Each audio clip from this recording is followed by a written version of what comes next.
Well, thank you for coming tonight. Tonight, we're going to, AITP Los Angeles chapter is going to bring forward speakers to talk about the blockchain technology. Thank you for joining us this evening. Neil, if you want to advance the slide. A quick introduction. My name is Peterson. I'm your president for this year, and other members here are working behind the scenes to make tonight's possible. We have Nilu in the background. We have Vivek, who's overwatching us. We got Roger, who's making sure things are going. I don't think we have Carol with us, and Brian, are you out there? I don't think Brian is with us, but these are who we are and our faces. So I'm the president. Roger is corporate outreach. Vivek is our treasurer, and Nilu is our vice president. So thank you for joining us tonight, and we'll move on. First thing we ask is that to go ahead and change your name if you're anonymous. You don't have to, but it'd be nice if you can change your name so other people joining us this evening have some idea who you are and what you do. So we ask you that you change your name and put a short title as to your job function. Are you an analyst, a programmer, a manager? That way you can find other people with the same type of role within your organizations. And you can chat on the side if you wish, but may not have met each other before, so it's good to have some idea who's who. So you can do that by selecting participants and selecting renaming yourself, step 2, and then typing in a name and a short title, and then everyone will have some idea who you are. And we'll move forward. So once again, this is the Los Angeles chapter. We invite you to join us. It's a great opportunity for you to meet other people in your IT profession. You can learn about careers and business opportunities from others and come up in conversation. So this is a place to feel free to network. IT is always changing, so this is a place where you can stay abreast of those changes. If you want to, you can get involved and you can practice your leadership skills. It may help you in the workplace. And as a chapter, we're part of a national network. So if you join the Los Angeles chapter, you'll be part of the national network, which will help you connect with others across the world, essentially, but primarily within the US. And then once you get to know somebody, many of us have known each other for many years. So you may find a new friend and build a lifelong relationship. There's a chance to do that. Our goal really is to help you stay connected in a rapidly innovative and with innovations and new technology. Right? It's always changing, so we're just trying to help facilitate your professional and your skill sets, right? So that's what you can get out of our organization. We invite you to join us. And some benefits will be for members only. Right now, we invite people to participate. The public is welcome. As we transition in-person events, that may change, but for now, you're able to join tonight without any upfront cost because we're not in person renting a room and buying dinner. All right, so what's the next slide up? Okay, so during the presentation, we have a few rules about common courtesy. Please mute your audio if you're not speaking so others can hear clearly the speaker or someone else who is speaking. You can do that by selecting the microphone in the corner, selecting mute on mute. And if you do want to chat to us, we ask you, rather than speaking up, type your question or your point in the chat. And if you wanted to come to us, meaning the board, select AITP Los Angeles if you're not having a one-on-one private conversation off to the side. If you put it in a general conversation in AITP-LA, we'll monitor that and we'll share that after the presentation. And this meeting is a reminder, this meeting is being recorded. So if you don't want to be on camera, that's the time to turn off if it's on. So we allow people to replay the event afterwards on our website. So make use, we'll be recording the event for everyone's benefit.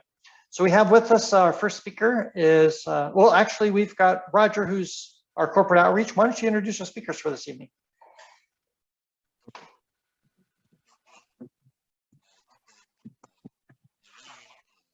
Uh-oh, do we have a technical problem? Is Roger there? Go ahead, okay. So he's joining us remotely, so he's unable to take on the role. We have our first speaker tonight. I personally haven't met this individual, but I'm gonna look forward to his presentation.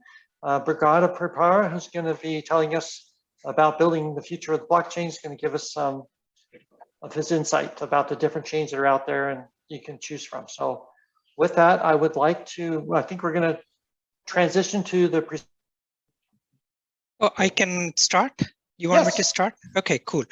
Thank you so much. Hello, everyone. I thank you for joining our session here. Welcome.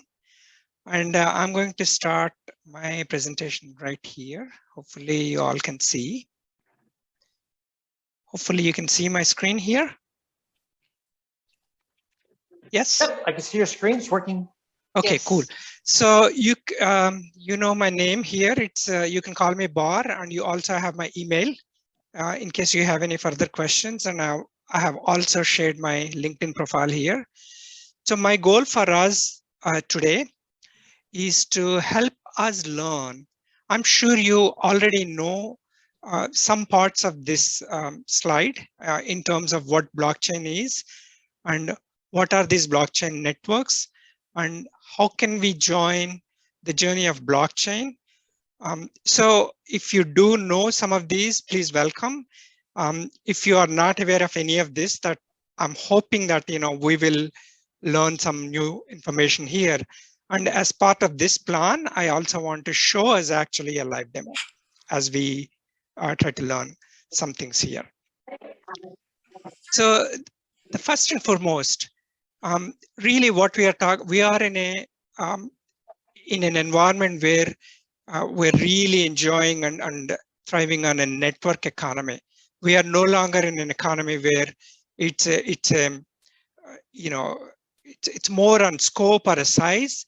The number of networks that you are connected to and the number of networks through which you actually share information or experiences, that is the overall value that we are deriving from, right? So here is an example of business networks. You can see some banking network, you can see some employees network, you can also see some customer networks. So the whole value of the networks multiplies in a hyperscale manner if you are well connected, right? So that's one of the values of networks.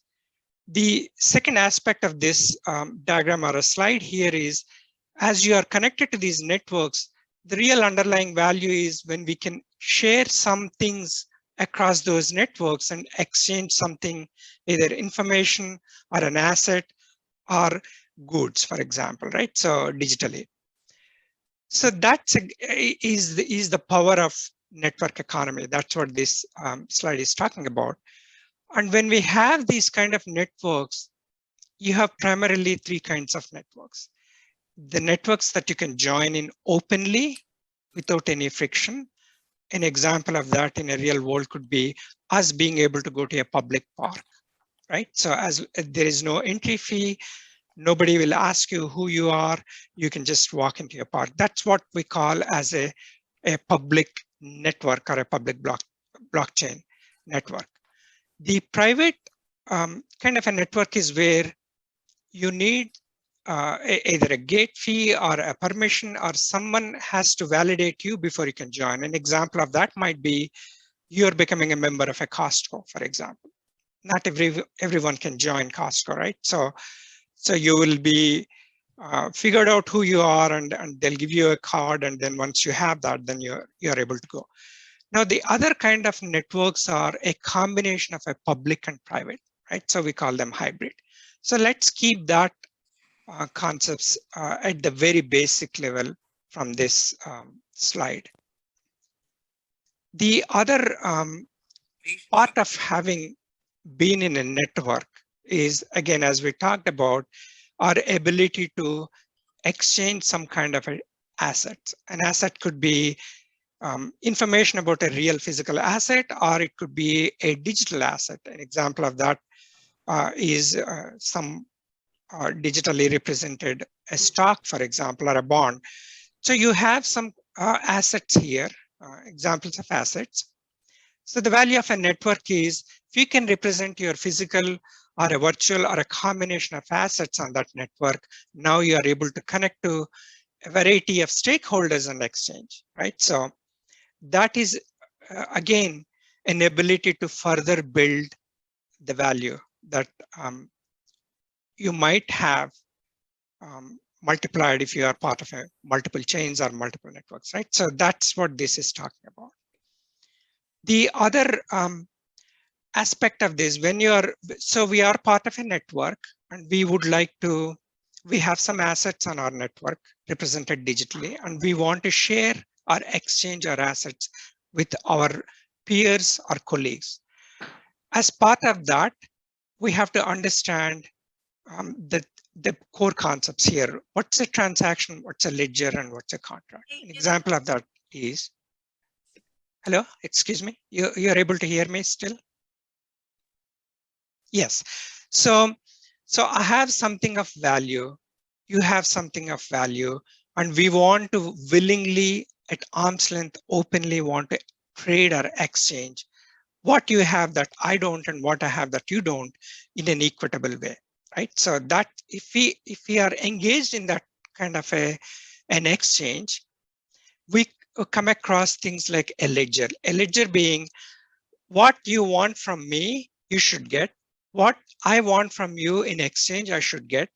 And we should do it in a way that is visible, transparent, and in some kind of an agreement where I don't end up with my asset and your asset and you have nothing, or you don't end up with what I have with me not having anything, right? So that's what we call is a arm's length contract, right? So we have these three pieces, meaning we have an account of what I have that you don't, and I also know what you have that I don't. And then we want to exchange in a way that's transparent, equitable, and fair, right? So that's what we are talking when we are talking about ledgers, transactions, and contracts. How we do that in real physical world is a depiction of a ledger book, as you can see in this picture. Typically, the beginning balance, the date, time, and few other attributes, and what transaction I want to receive, and after I receive, how my value in the book might reflect, right? So that is your ledger. Now, what's happening in today's world where we do not have blockchain, let's say, you will maintain your ledger, which is your book. I will maintain my ledger, which is my book.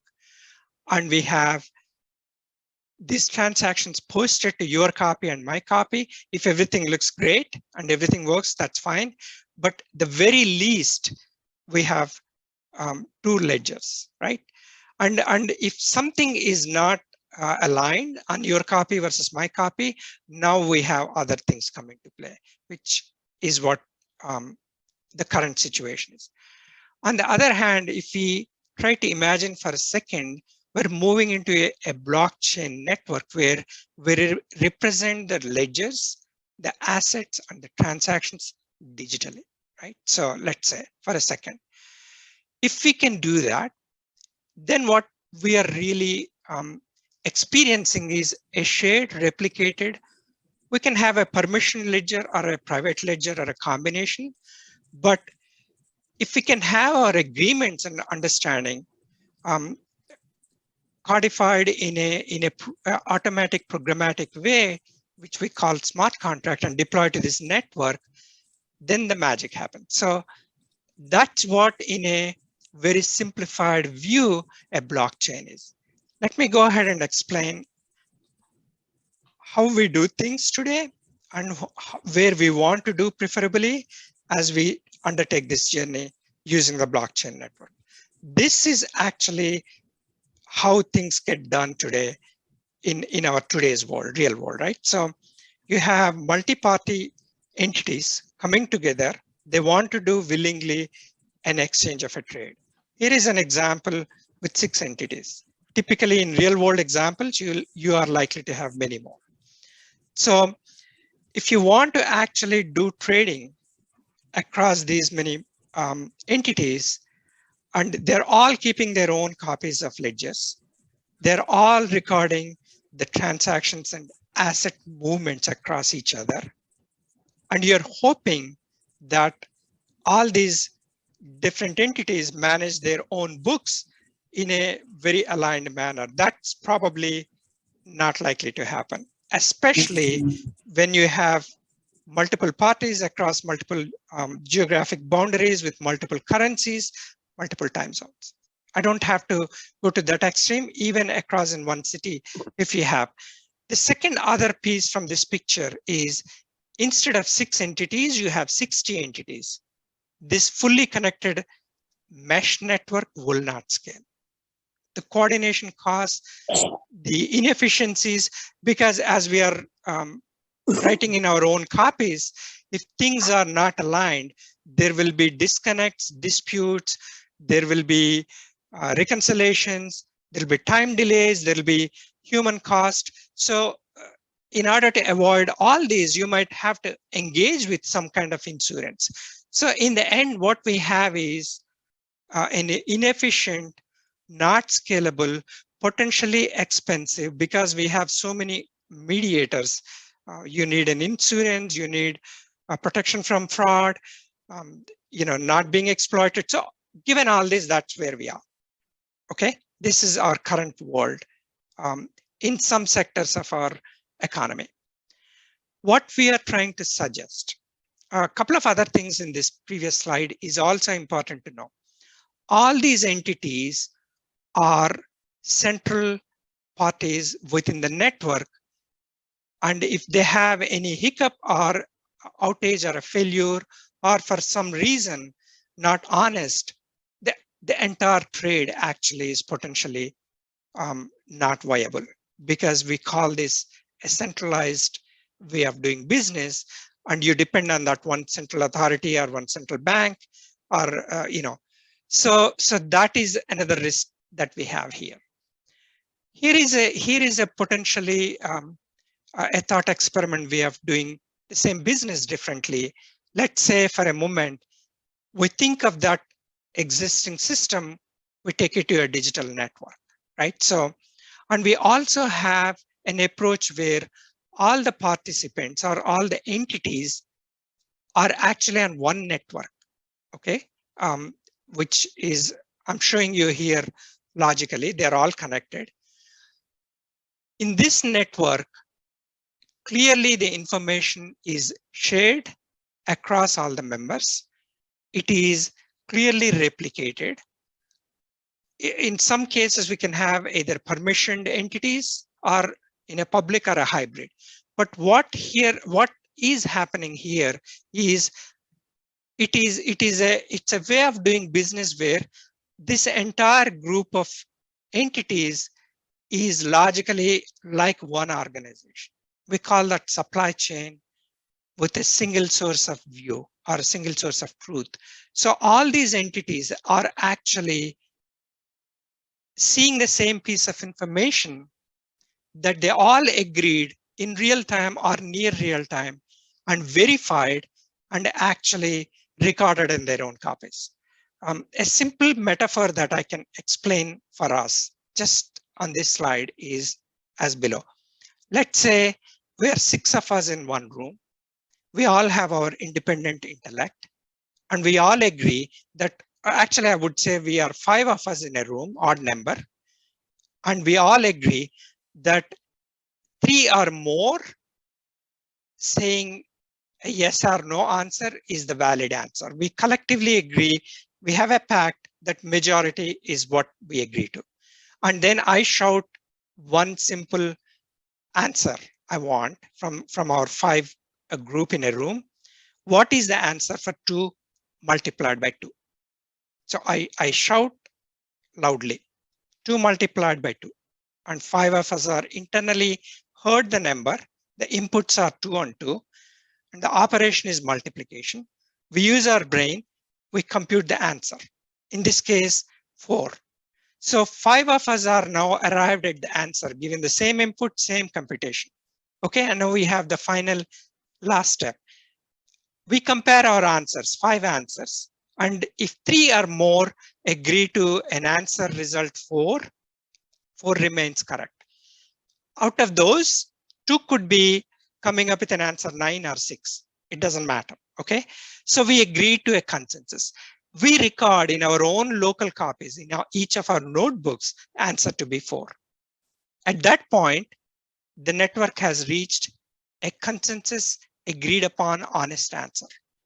Now from this point on, all 5 of us will always remember the answer to be actually 4. It doesn't matter 1 or 2 arrived at the wrong answer. Everybody now understands 4 is the answer.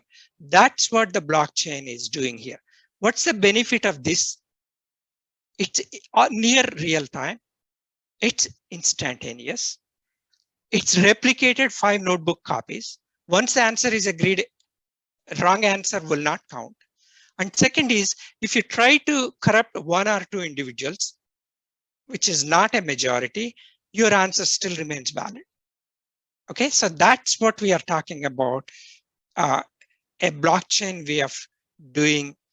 Now, what are the other benefits of this approach is, it is not centralized. Okay, if you have enough honest members, you will always get the correct answer. That's number one. Second is, it is open and uncensorable, because if one person actually corrupts it or changes the answer in his copy or her copy, it doesn't matter, because you have 4 other correct copies, right? So it is censor proof. It's very democratic. It is open for everybody. And if you have these kind of attributes, and by the way, if 1 or 2 minority members try to collude or do a fraud, it is actually detectable, because once you write to your copy of notebook, each of these participants, it is immutable, meaning you can no longer change that answer. Because if you change answer, the one before this computation has to be changed, the whole network, it's nearly impossible to do that. Okay, so the benefits of blockchain are right there. We are talking about provenance, community intelligence. Once you get the answer and everybody agreed, it's immutable, it's written in stone, and anybody tries to change it, it'll be detectable and they will be caught. And the finality. Finality means we have a guaranteed to arrive at the correct answers, assuming enough honest nodes or participants within an upper bound time. That means once it's final, it's good. The finality will be reached within a bounded time. And once it is reached, all other answers which are prevaricated or will not count. Because of this, you now have less costs in terms of dispute. You have a finality. You don't need insurance. So there are a lot of intermediate parties are kind of minimized or removed, right? So at the end of the day, it's a group intelligence that prevails. I hope I took some time here, but I can wait. Now, how does this magic happen?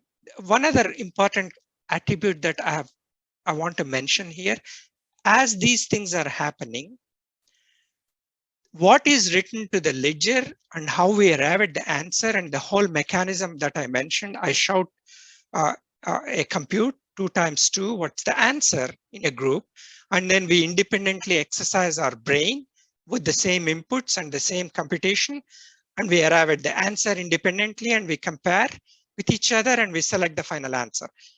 All this magic is actually happening in a programmatic algorithmic manner where no humans are involved and human computation is involved. Okay, that's the trust is coming from the engineering and computer science and mathematics. And because there is no human participation, it's happening at the automation manner. That's where the trust is. An example of that is our Bitcoin that's running for more than a decade, right? So how does that magic work? Number one, this diagram from Gartner, which is widely agreed with many other entities, is what we have. A blockchain is powered by a cryptographic technology components. One of them is encryption. The second one is immutability. Basically, encryption is taking a clear information and converting it to a way where, unless you are the one who is transforming, it's very difficult to get to the original text or original information. So you're masking or anonymizing the actual valuable information. Second thing is immutability.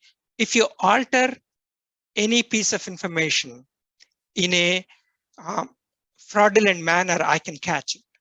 Okay, so that is it's what we call is a one-way function. The other piece in this picture is decentralization, an ability to not depend on one individual or a collection of them.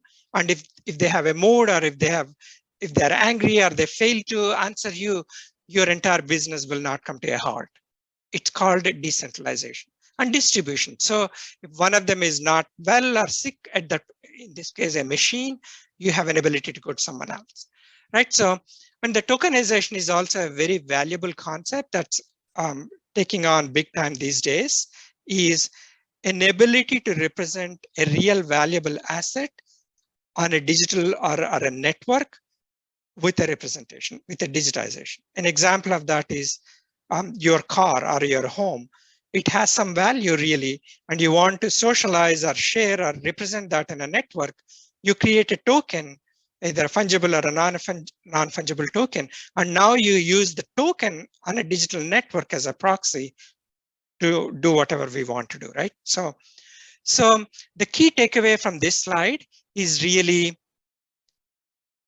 the trust is coming not from a central entity or a human, but it is coming from computer science and algorithmic programmatic way that the network enforces. So we all can now trust and believe. That's the difference here, right? So far the takeaways are, you have a programmed algorithmic trust in this network, and the network is spanning beyond organizational boundaries. And when the answer is arrived by the network members, everybody in the network sees the same answer, and everybody agrees that's the correct answer. And anybody changes the answer or tries to change, they will be caught, and they cannot do that, right? So that's what we have learned so far. Now, there are different types of Bitcoins. There are different types of blockchains. Some blockchains use a currency or a cryptocurrency. An example of that would be Bitcoin, for example. And it has some capabilities very specifically engineered for doing some trading or transferring some money from one party to another party. There are other kinds of blockchains where you may not have a cryptocurrency involved with it, but you can still use it. Okay, so okay, what are the essential requirements or prerequisites or pillars of a blockchain business or a blockchain network on which we run the business? A concept of an asset, a concept of an identity if it is a permissioned blockchain, a concept of a governance or agreement. An example of that, as I mentioned, is 2 times 2. When we compute and when we arrive at the answer, we beforehand agree majority prevails, okay? Or everybody should get the correct answer, completely total. Or any answer is valid, anything goes. So however we collectively agree to settle the final answer to be whatever it is, we call that endorsement. An identity in a permission network, every party in the network knows every other party. In a public network like Bitcoin or Ethereum based, nobody knows anybody else in the network. So it's anonymous. We don't need to know who you are, right? So it's a fairness, it's an anonymity, it is open participation. If that's what you want, then identity may not be valid in that kind of a blockchain. And of course, you always have a concept of an asset. Asset could be information, it could be tangible or intangible type of a representation. Okay, so that's what we have. Back to the original slide we talked about.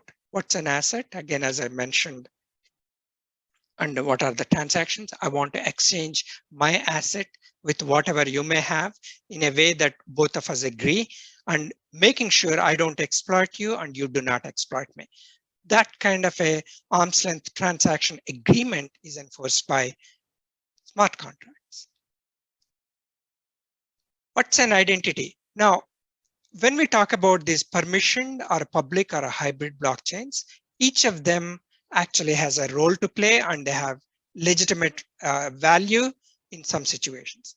If your business is a regulated business or a banking business or an insurance business or a taxation, we need to know who you are because we are being monitored by some rules of law, right?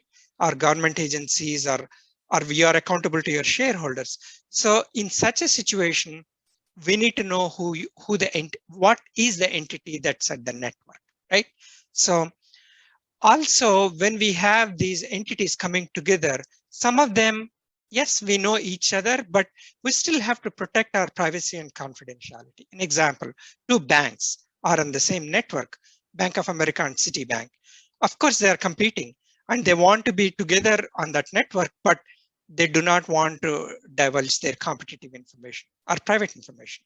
So all these characteristics we can actually provide with that algorithmic programmed trust that I talked about, basically cryptography. Okay. We talked about endorsement and finality, right? So for example, I say 2 times 2, my name is Bhargav, I'm at the network, I'm being asked to compute the answer for 2 multiplied by 2. The inputs are 2 and 2. I did the computation, multiplication. I get the answer 4. And I will shout my answer in the group of 5 peers, and we agree that that's a correct answer and we write. After we commit, I come up and say, oh, by the way, my answer is 5. I'm sorry, I didn't mean 2 times 2 is 4, it's but 5.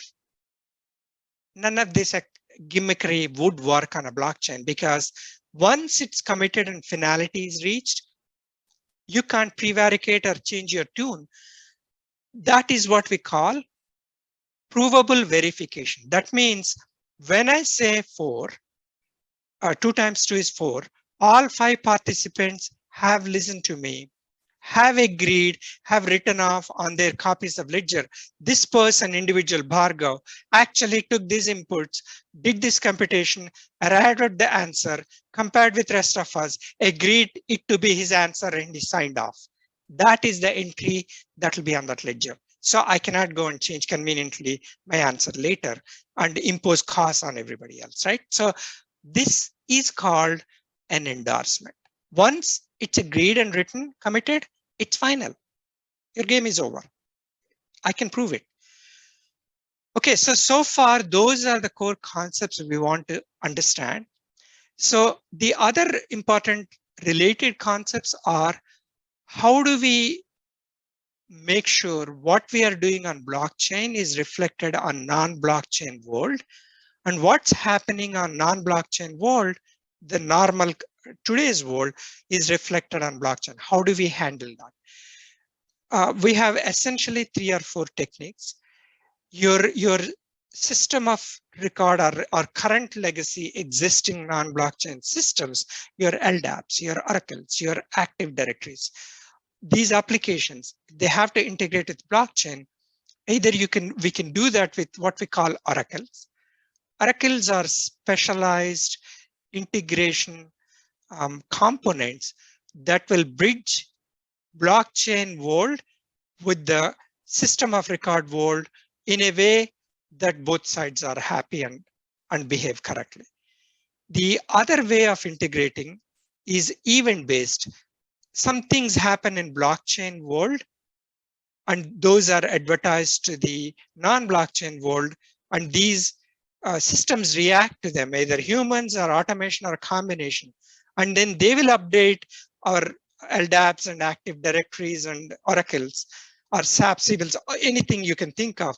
And then those changes are reflected back into the blockchain world, right? So that's an event-based integration. We also have other technologies that will synchronize and integrate changes happening between permission blockchains to public blockchains to hybrid blockchains across different networks, right? So that's one thing we always have to remember. Whatever we are trying to build into future, we want to make sure they work with what we have today and into the future, right? So integration. The second piece is governance. Again, I mentioned, how do we bring on new members to the network that we have? We started with 5 members in a room. We want to increase it to 7. Some of these members may want to leave for any number of reasons. So how do we offboard? How do we bring new participants to what levels of rights and permissions? Someone can read, someone can write, someone can administer, someone can bring their own friends and family. So those are things. And also these networks, as I mentioned, as more members are coming along and more networks are joining with each other, the value and the benefits increase. How do we share the costs and the benefits in an equitable way? So those are pieces we have to think about.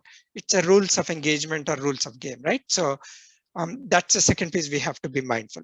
The third thing we have to be mindful is what kind of a problem I have at hand, what kind of a blockchain might be a good fit for my problem at hand, right? So if I'm in the regulated industry, I'm accountable to my taxation, my security exchange, or my auditor, or my government, for example, then you're looking potentially at a permission blockchain where we are accountable to our activities and we have to be ready to show the entire audit in case any questions come up, right? Similarly, your AML KYC. So that is one spectrum where we are dealing with. The other spectrum is your Bitcoin or your Ethereum, where some pieces of information needs to be totally public and I shouldn't have to get permission to get into that network. An example of that could be your DMV, for example. It's a public information. It's a right for me to know, and I don't have to share anything about me, but be accessible to that, right? So that's your open blockchain, things like Ethereum based or Bitcoin like. Now, a combination is where I believe in, where future is. You have a combination, certain aspects of your network needs to be closely held and private. Certain pieces of that same information should be openly available as a Freedom of Information Act, like on a public chain, where you should not have to limit anybody or ask anybody any questions as you are sharing the information. So to me, the future is actually a combination of private and public. We call that hybrid. So some of the benefits of a public blockchain, for example, is you cannot be censored, you cannot be profiled, you have a maximum security, it's open for everybody, your privacy is not violated, it's borderless, it's transparent, and you're not depending on one person or one entity, right? So at this point, I just want to pause for a second and see if you have any questions, or we can park it. And I want to talk about a couple of examples where I happen to actually work with some of the this technology, putting it to our customers or in a business context and show some kind of a benefit to all the stakeholders. Personally, I have not worked with all these things you're seeing on the screen, but definitely a handful of them involved directly as an individual. An example of that is an insurance application. You can see the AAIS, another one is Marsh, and a few other ones I can mention. Merck is another example where I have a hands-on direct one-on-one interactions. So I want to talk about just two examples. One of them is transparent supply chain, where we have food trust, all the food items that we are actually consuming every day from Walmart or wherever you buy.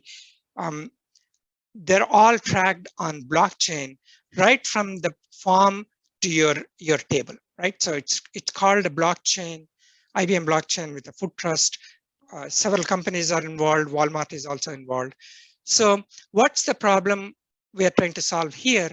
You have various entities in a supply chain, the sourcing of food all the way to consuming on our dinner table, for example.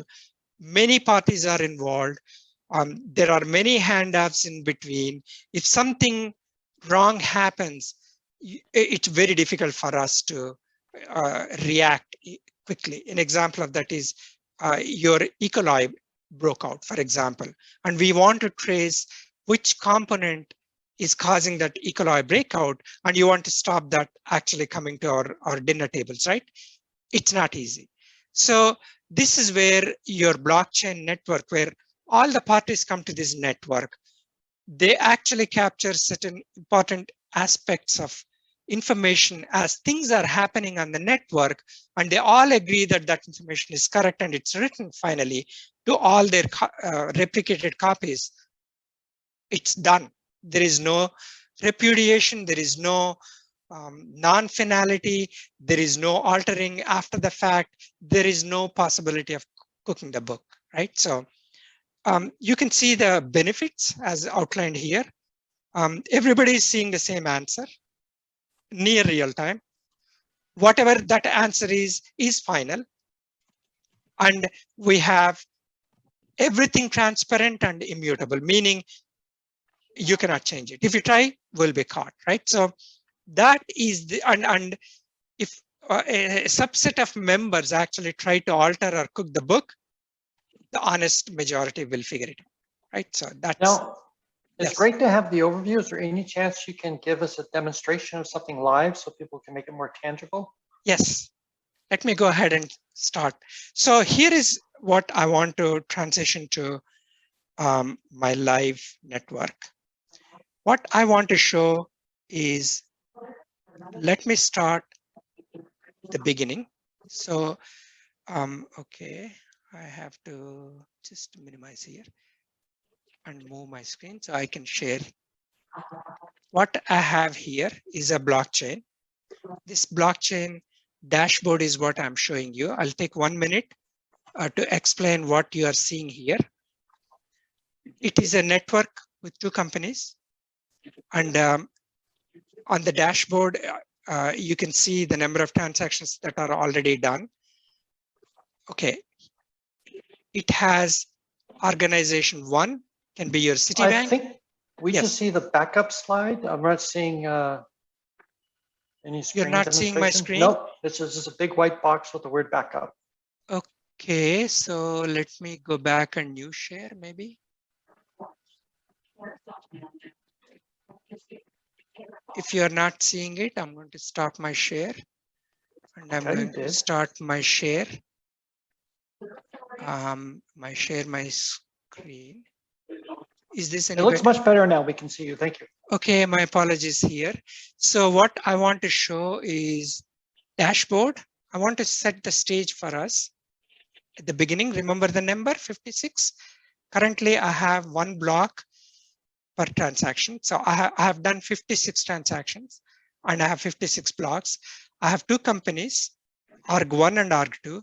Each company has 1 node, and I have a consensus that is the governance node. So basically a majority in this network agreed to the answer.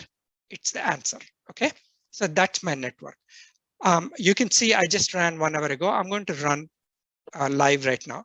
So this is my network. This network can be bigger than this. I'm running everything from my 1 machine here. So I have 2 companies, each running 2 nodes, and I have a neutral consensus party that's orderer, and I have my network here. As I said, I can see all 156 transactions, blocks. I can drill down to various degrees of detail, which I'm not going to do. I can also select and observe my transactions based on which company I'm viewing. All the companies are currently running on 1 machine, my local machine, but they could be running on anybody's machine, any country, any cloud. Okay, it's not the point here. Now, each block can have more than 1 transaction, but I'm showing 1 block with 1 transaction. I can drill down every transaction to any degree of detail, as I can show you here, which I'm not going to, because it'll go 9 degrees depth. I have 1 smart contract deployed, which is doing the entire coordination on-chain, real-time, live. And I have currently 1 channel. I can have more than 1 channel. I can have more than 1 smart contract. I can have more than 1 company. Okay, let's remember 56 as a beginning. Now I'm going to actually drive a small program that will, okay, the same network I'm showing you on my dashboard, I'm actually showing you command line, all my companies, these two companies and the consensus, the neutral auditor or validator or your decentralized empire, they're all running on one machine today. And you can see them right here. Now, I'm actually going to not hold the suspense here. When I run this application, 5 transactions get pushed to my network live. You can see numbers are changing. Right now, the numbers have changed. You can see I pushed 5 transactions. So 5 new blocks are added, 57, 58, 59. You can see the 4 seconds ago, right here on the dashboard. I can see my blocks changing. I can also prove it to us live that actually 5 specific transactions have been pushed, and the network with these members, different companies running on their own computers with their own participants, actually agreed the answer to be correct, and they wrote to their copies. Okay, you can see 5 transactions. Now, how can we prove? Here is the way I can prove. I'm going to show you there are 3 copies of ledgers. On the first organization, before I pushed my transaction, I actually timed out. Let me show you. This is on Citibank side, let's say. The number of blocks in my database before was 50, it's 60 now. So my copy in my organization, Citibank, has correctly recorded the number that the network has agreed.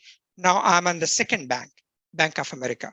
My number is not accurate because actually I timed out. So I have to log into my database where this information is recorded. I can show you that I have adjusted to the latest consensus, the actual network consensus, right? At this point, my answer is valid, right? Now, I want to show you the same thing in a different way through my actual machine on which I'm running this. And I will drill down several pieces, maybe in next 3 minutes, okay? If you can give me. So I need to log in here. I have a different dashboard for us to view, okay? This is open sourced IBM console dashboard. You can see the number here is 56 because it's not refreshed. I'm going to refresh. The network is caught up, 61, which is what we should have seen. And in this dashboard, I can actually show it to you the transactions I just did a second ago. I can see it's written to the stone. You cannot change it. Everybody has agreed. If you change your mind, bad luck because you're doing a fraud. Okay, so now on this network, I have 10 events, 2 times I ran. So I'm going to run for us live here just one more time and show it to you what happens.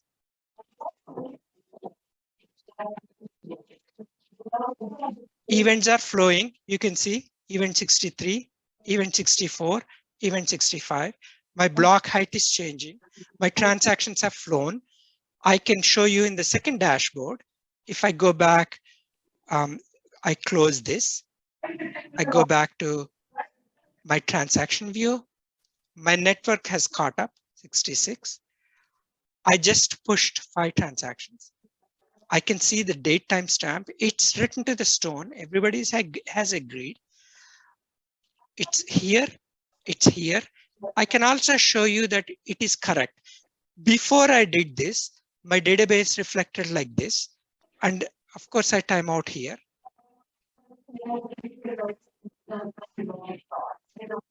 And this is one of the member companies, and they're looking their copy. It's correct, 65. The counting starts from 0 to and number 1. So that's why 66 is actually 0 to 65 is 66. And I'm looking at a second copy. How do you know I'm actually looking at a second copy of a second organization? Look at the port number. Here it's 5984. On the second instance, it's 7984. And you can see the before is 55. My network has consented. And you can see my answer has matched. So what I try to show, if I have one more minute, I can show you in this dashboard some things I mentioned. For us to have this kind of engineering magic to happen where humans are out of picture, centralization is out of picture, we have a solution that is programmatic, algorithmic. With dependent computers, they don't lie, they don't have modes, they agree. Once they agree, it is final, right?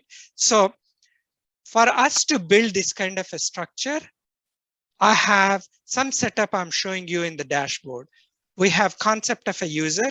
User can be machine, user can be servers, user can be people, user can be your consensus mechanism. Any of those, all of those will have an identity in a permissioned ledger.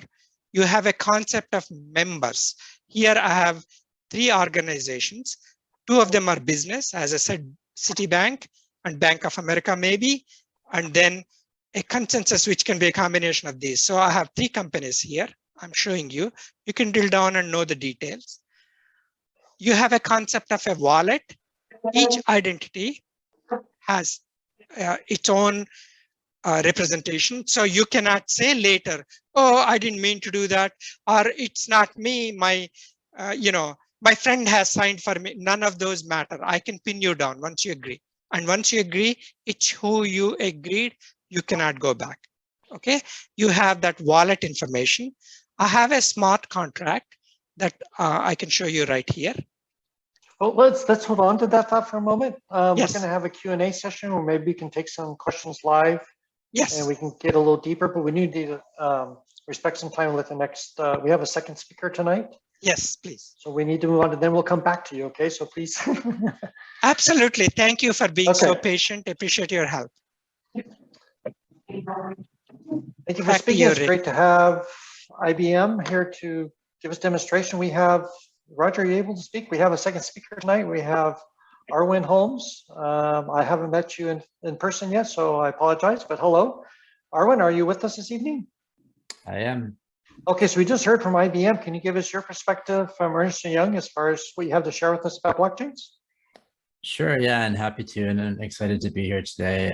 Just by way of introduction, Arwin Holmes, I lead our engineering efforts at EY. I've been serving as our Chief Technology Officer here since the beginning of our journey. We've been building solutions since 2016.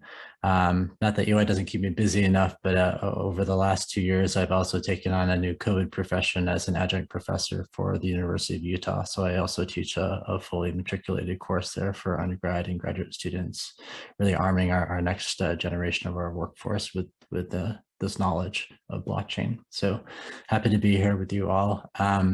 In terms of our perspectives at EY, we've been very bullish and focused on public blockchains because we do believe in that as kind of the long-term value for this technology. And really where we've been focused is on solving the problems to enable enterprise adoption of that public infrastructure. So we tackled first privacy with our Nightfall contributions back in 2018, enabling some of the first private transactions on public Ethereum. And we've been since collaborating with a number of other large communities, including Polygon, on solving for scale. And lastly, I spoke at our Cornell blockchain conference last Friday on digital asset risk, and that's really a third dimension of where we're seeing adoption. So today I'm going to spend about 20 minutes or so just speaking on how we're seeing the evolution of blockchain over time. And for that, let me get to sharing my screen here. I might need to get elevated privileges to host or co-host to be able to do that. Excellent, thank you.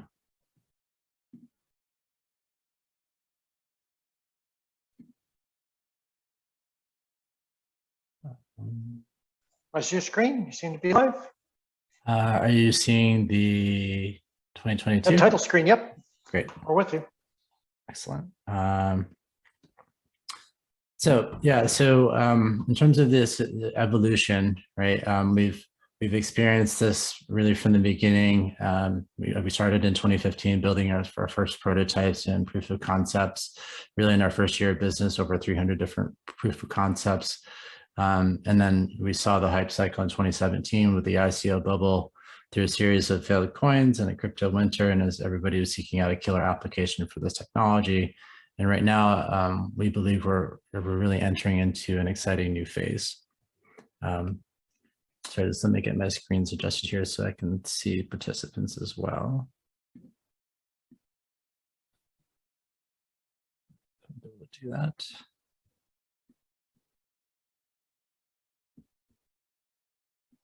Okay. Great. So hopefully you can still see the screen okay. Just like to see people's reactions as I'm talking here. Please let me know if there's any questions. I'm happy to take them as we go. So when we think about the different technology markets, we see them really going through these 5 phases in their life cycle. You might look at Gartner reports and see them as hype cycles. And blockchain, we believe we've reached this inflection point now in 2022 as we shift from quote unquote this neat technology to meaningfully scaling up usage and adoption for very specific use cases. Generally, you go through this early adoption surge where you have a lot of hype, and then you have this trough of disillusionment, and a lot of those failed projects come to light. You may have noticed a couple of years ago in CoinMarketCap, they were listing all of the 200,000 plus different coins, most of those noise that came out of the ICO bubble. They've since delisted a lot of that noise. And now you're seeing about 19,000. It's funny, I looked at it today and I can't, just a couple of months ago, I believe that was only 16,000. So it's still ramping up, but these are more meaningful tokens that are existing in the public space. Now, as we progress beyond these early phases and past this churn, we're starting to enter into this mainstream adoption period where the platforms start to stabilize, the use cases crystallize a little bit more, and that usage scales up. So if we think about the different killer applications, what are those? So we're really viewing them as 3 categories here that are currently driving growth in the blockchain market. And the focus isn't on perfection so much so as adoption. And the first bucket, we'll largely group this up under digital assets. I joined for the IBM talk where they were covering some of the definitions, but these include things like your native cryptocurrencies, other tokens that might be represented via smart contracts on top of smart contract platforms like Ethereum, as well as other non-fungible tokens. And we're seeing a lot of significant momentum around digital assets broadly. And when it comes to value, NFT sales are exceeding $500 million in transactions daily. And now once we've established this digital asset layer, we have a common way of representing value on chain. What are those things that we can do with that? What are the rules that we can apply, applications we can build, leveraging those assets? If you think about Web 1, Web 2, like we started with email on the internet, right? And then once we have a standard for email and a protocol like SMTP, we can now build applications to now transact those emails, right? Using the SMTP protocol through different mail clients. And we have this nice interoperability, whether you're a Gmail user or a Microsoft Outlook user or some other client. When we think about this in the crypto space, we have the emergence of decentralized finance, which is the next evolution of our financial system. It's open, it's public, it's always on. And in here, we have over $300 billion in value that's locked up in DeFi today, and that's continuing to go up. The last application that is starting to ramp up is something called decentralized autonomous organizations, or DAOs. And this is really a new and interesting way of running, funding, and operating a business. So rather than a centralized organization with shareholders, this is something where you have voting distributed via governance tokens to a larger community, and rules governed through smart contracts around how that organization, that community would operate and run a project. So it's really interesting, but this is starting to emerge, and we're starting to see some regulatory clarity come about around this too. If I jump ahead here, there's a shift to mainstream adoption that is changing the markets, and many firms right now are missing out by staying on the sidelines. And these are just 3 different mistakes that we're seeing happening. The first is this underestimation of the power of compound growth. The space is moving very quickly, and one indicator that I like to look at is where our engineering talent resides and how that's also evolving over time. If you look at Electric Capital's recent study closing out 2021, over 60% of all Web3 developers in the world joined that effort last year, right? So that's a huge inflection of talent, right? That's shifting to focus on this, right? And if you want to see what's going to be built around this, that's a huge indicator of where the talent's moving. The second mistake is around this overcomplication of platform decision. A lot of folks spend time on that, and if you're going to go build a mobile application, you wouldn't necessarily spend a lot of time on what platform is the best to build on. You know, as a business, you're going to decide on building on the platform where people have the most of those devices, right? And in the case of blockchain, for us, that's Ethereum and EVM-based layer 2s, because that's where the most of the users are, right? And it's really hard to recreate a network or fork a network effect when this is the most adopted technology. And it's something that just logically makes sense to move towards, because that's where your partners will also be. It's really hard to bring that internal, and this is already existing public infrastructure. The last point I'll share here too is around the lack of urgency. And for this, the reason why some enterprises aren't moving quickly on this is because they're benchmarking against their current competition, right? And really that's the wrong benchmark to be looking at, because the world is changing. We have a new version of the internet that's getting created, right? And in doing that, you need to start benchmarking yourself against the blockchain natives, right? So if you have an existing bank that's offering financial instruments, and there's a decentralized option to that, right? And others are doing that same business process, but in a decentralized way, that's what you need to benchmark against, not somebody else that's doing it in the same old way that you've done it, right? And the risk of not doing this in the new way is far greater than not doing anything at all. You really want to avoid that Kodak moment, right? So I hope folks understand where I'm going with that. You know, there's many examples when we think about technology, and just staying status quo is a really dangerous game to be playing when the foundation is changing underfoot. Just to double click a little bit on this underestimation of power and of compound growth. People aren't necessarily that good at thinking about scale, but when you think about these different tech ecosystems reaching mainstream adoption, those numbers are really quite huge. One of the things I'd like to look at is not represented here, but it's biometrics. That actually peaked in Gartner's hype cycle back in 2002. You know, we're 20 years later from then. But if I just pick up my smartphone, right, this device here, I have, you know, 4 or 5 different ways to unlock my phone just using biometrics, right? It's kind of, it's boring and it's table stakes now, but this was something that was at the peak of a hype cycle 20 years ago.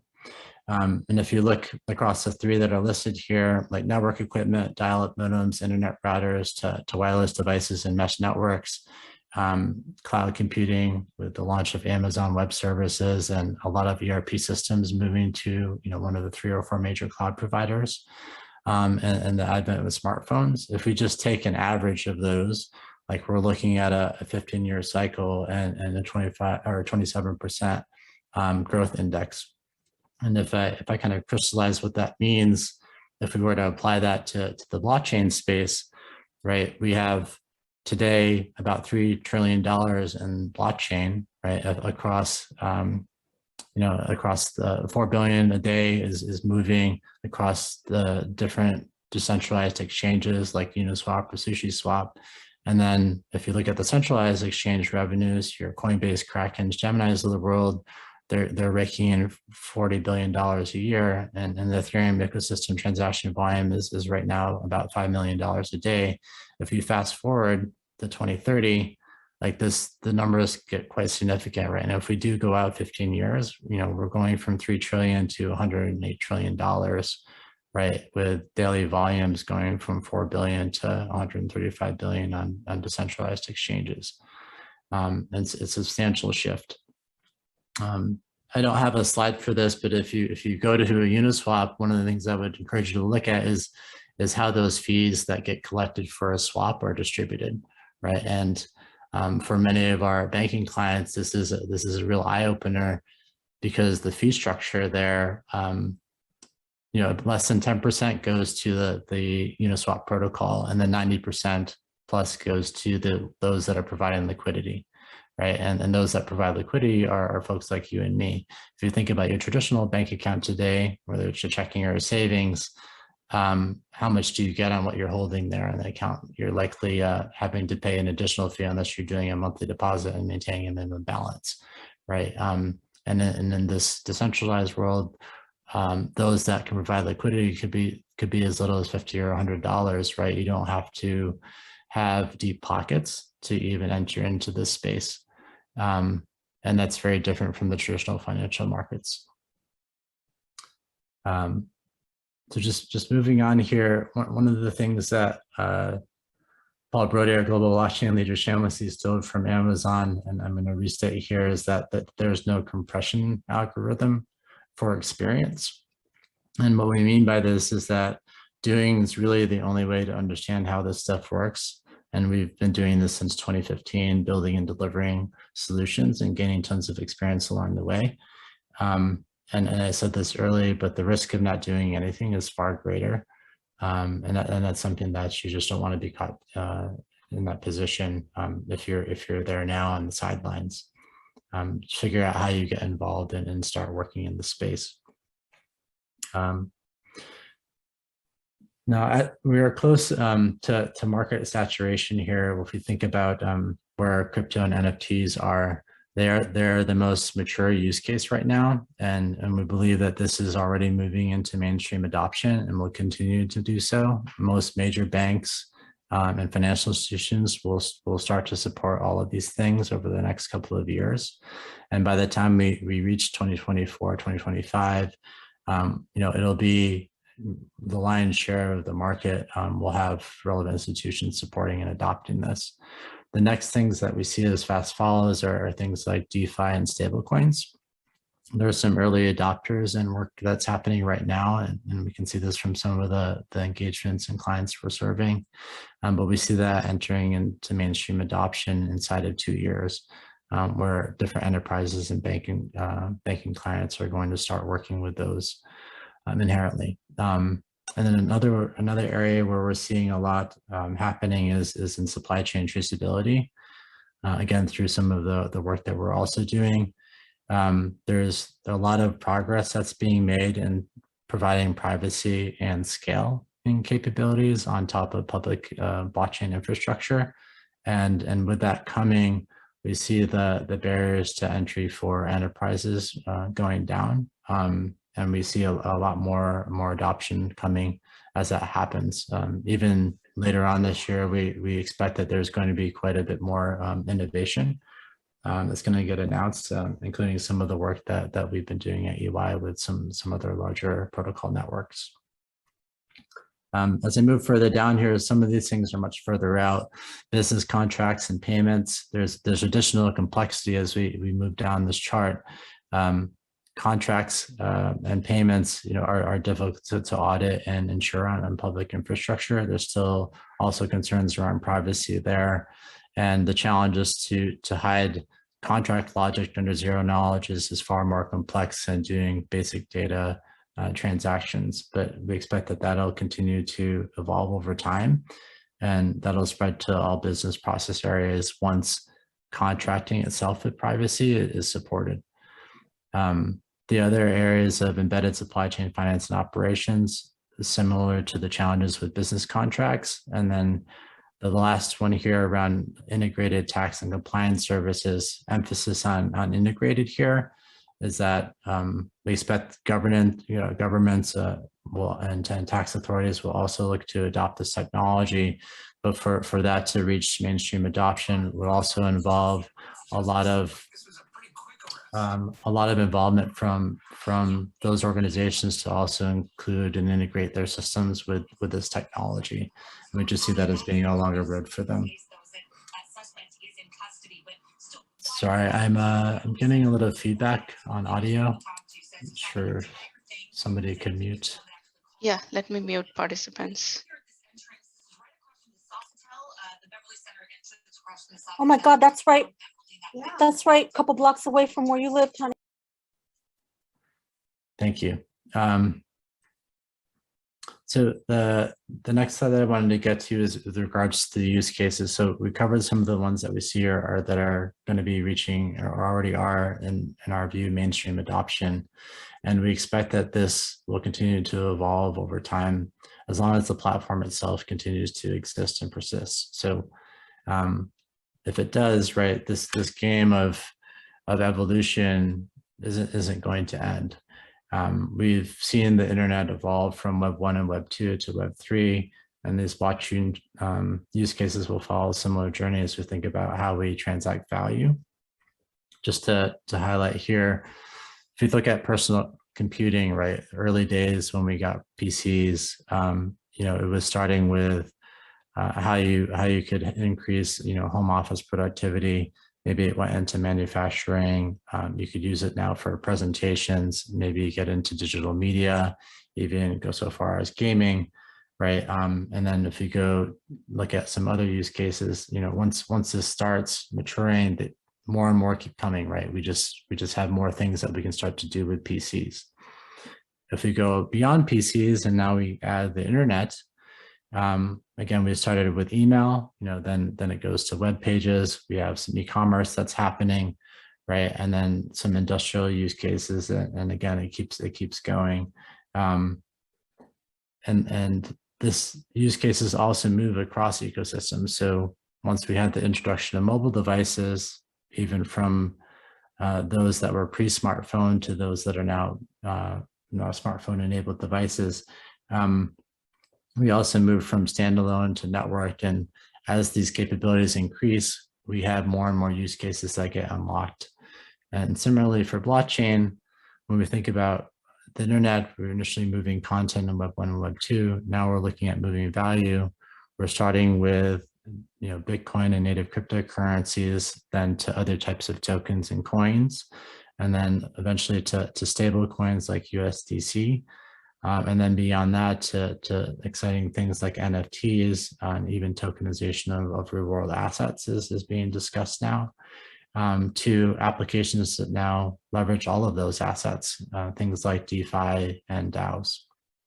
And with that, we're seeing blockchain use cases take on a similar journey. And if we look at the internet, if it's any sort of guide here, use cases will become less and less predictable in the coming years. And this is something that I like to refer to as a concept of compounding innovation, all the stuff that we're talking about in terms of how different technologies have evolved over time.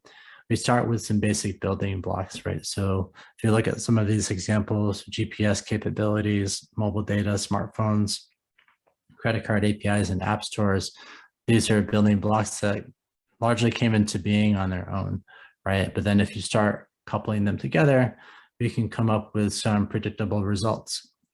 So usually with these technologies, the first thing that gets addressed as a use case is like, well, how can I use this to do the same thing that I do today, right? It's doing things that are done in person or offline, but now can be done online because we have the internet and we have the technology capability.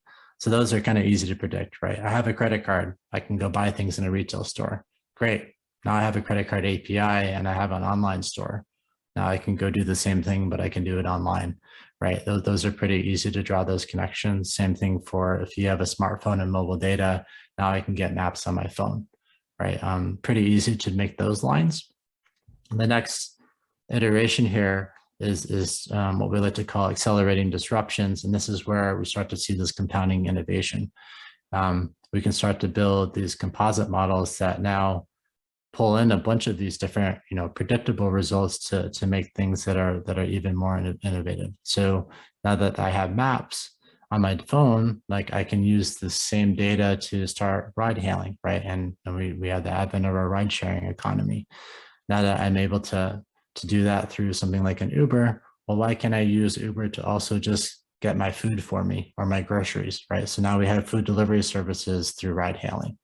But then some interesting things start to happen that nobody ever thought of, right? And this is what we call, the unpredictable end results. So one that Paul Broder, Global Watching Data, likes to highlight is the celebrity chef branded restaurants that have no physical locations at all. They only have an online presence, right? And they have no permanent staff. They can only do delivery through ride hailing app networks, and they're only marketed on Instagram, right? They're fully digital, right? And how did how would anybody ever guess that this is something that we would have today 5 or 10 years ago? Another common example people might call out would be like, what's a 60-second video sharing application look like, right? Who would have thought that we would have the network infrastructure today to support being able to swipe through hundreds of those, right, on something like TikTok? But this is where, when we think about blockchain technology, we're already at this place where we have mainstream adoption of the foundational assets. And this innovation, especially with the influx of new talent last year, is just going to continue to accelerate. And for me, that's super, super exciting. And part of what's feeding this is this permissionless, decentralized, and interoperable technology that exists. And again, my background's been in open source, so it feeds very well into this ethos. And these are some of the keys to really explosive growth and innovation. The fact that I can use a lot of what's out there and publicly available. I don't have to ask permission for it because it is readily available and it's decentralized. So I'm not going through a gatekeeper to actually take advantage of it. And that's all I had for tonight, but I'm happy to take questions. All right, so we'll invite people to post their questions for the speakers, and we'll take them one by one. We'll call you out. So if you'd like to ask the speaker a particular question in person, here's your opportunity. And then Nilu, are you there in the background? She'll be helping us as well. Yes, I'm here. Yes, my voice is not, my audio is not working. We can hear you now, Roger. Oh, you can? Yes. Okay, I have a question for the speaker regarding privacy. I believe that E&Y developed a kind of a unique approach to allowing transactions to be private on public networks, both the business logic as well as the actual transactions. Could you please kind of explain a little bit about how that works and how that evolved? Yeah, sure. And I can start with the evolution a little bit. I hinted at this earlier because we've been very bullish on public blockchains, and we understand that it's very difficult to run and operate a private network and also pull members of your ecosystem into that. Also, kind of the trust model is a little bit different too than public infrastructure that's completely decentralized, and we've seen where that can be compromised if you're leveraging networks that are not sufficiently decentralized. The Ronin hack that happened a few months ago is one example of that, where there wasn't sufficient decentralization. right? And there was some other issues in the past too with other networks like Solana going down because we're not sufficiently decentralized. But back to privacy. The main innovation that we first started with, and I'm very happy about this accomplishment, is EY, given my background in open source. Our very first open source release as a firm was in 2018. It's a project that we called Nightfall that you can go look it up and see it on GitHub. But this is something that we released to public domain. And what it did was it enabled us and others to be able to conduct a private transaction on the public Ethereum mainnet. So you could actually move a token under complete privacy using zero knowledge proofs. So that was innovation there. We did look at how we could also use the same approach and technology to do more than just move a token, but to also hide business logic. So what are the rules that would be needed to actually transfer that value? Because and for some organizations, when we think about enterprises, that's part of their secret sauce, right?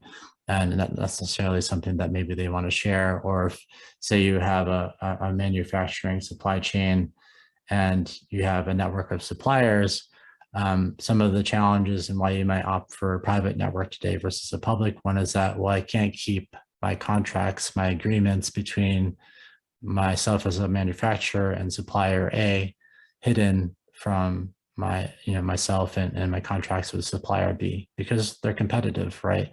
And I also don't want some of the pricing deals that I may establish with one supplier also visible with the other. So those are some of the challenges that we've been aiming to solve for. And one of the other things with that is as you try to hide more logic under zero knowledge proofs, the complexity that's required to do that cryptography is much higher. It takes more time to generate the proof, while verification can be quite easy, and that's more costly, right? And then we run into challenges of scale.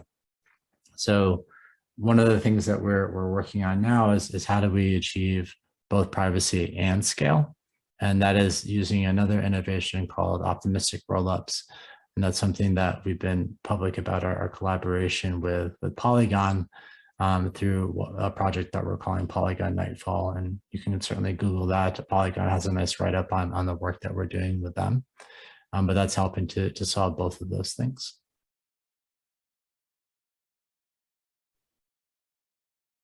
I want to add to the same question, how that might translate on a permissioned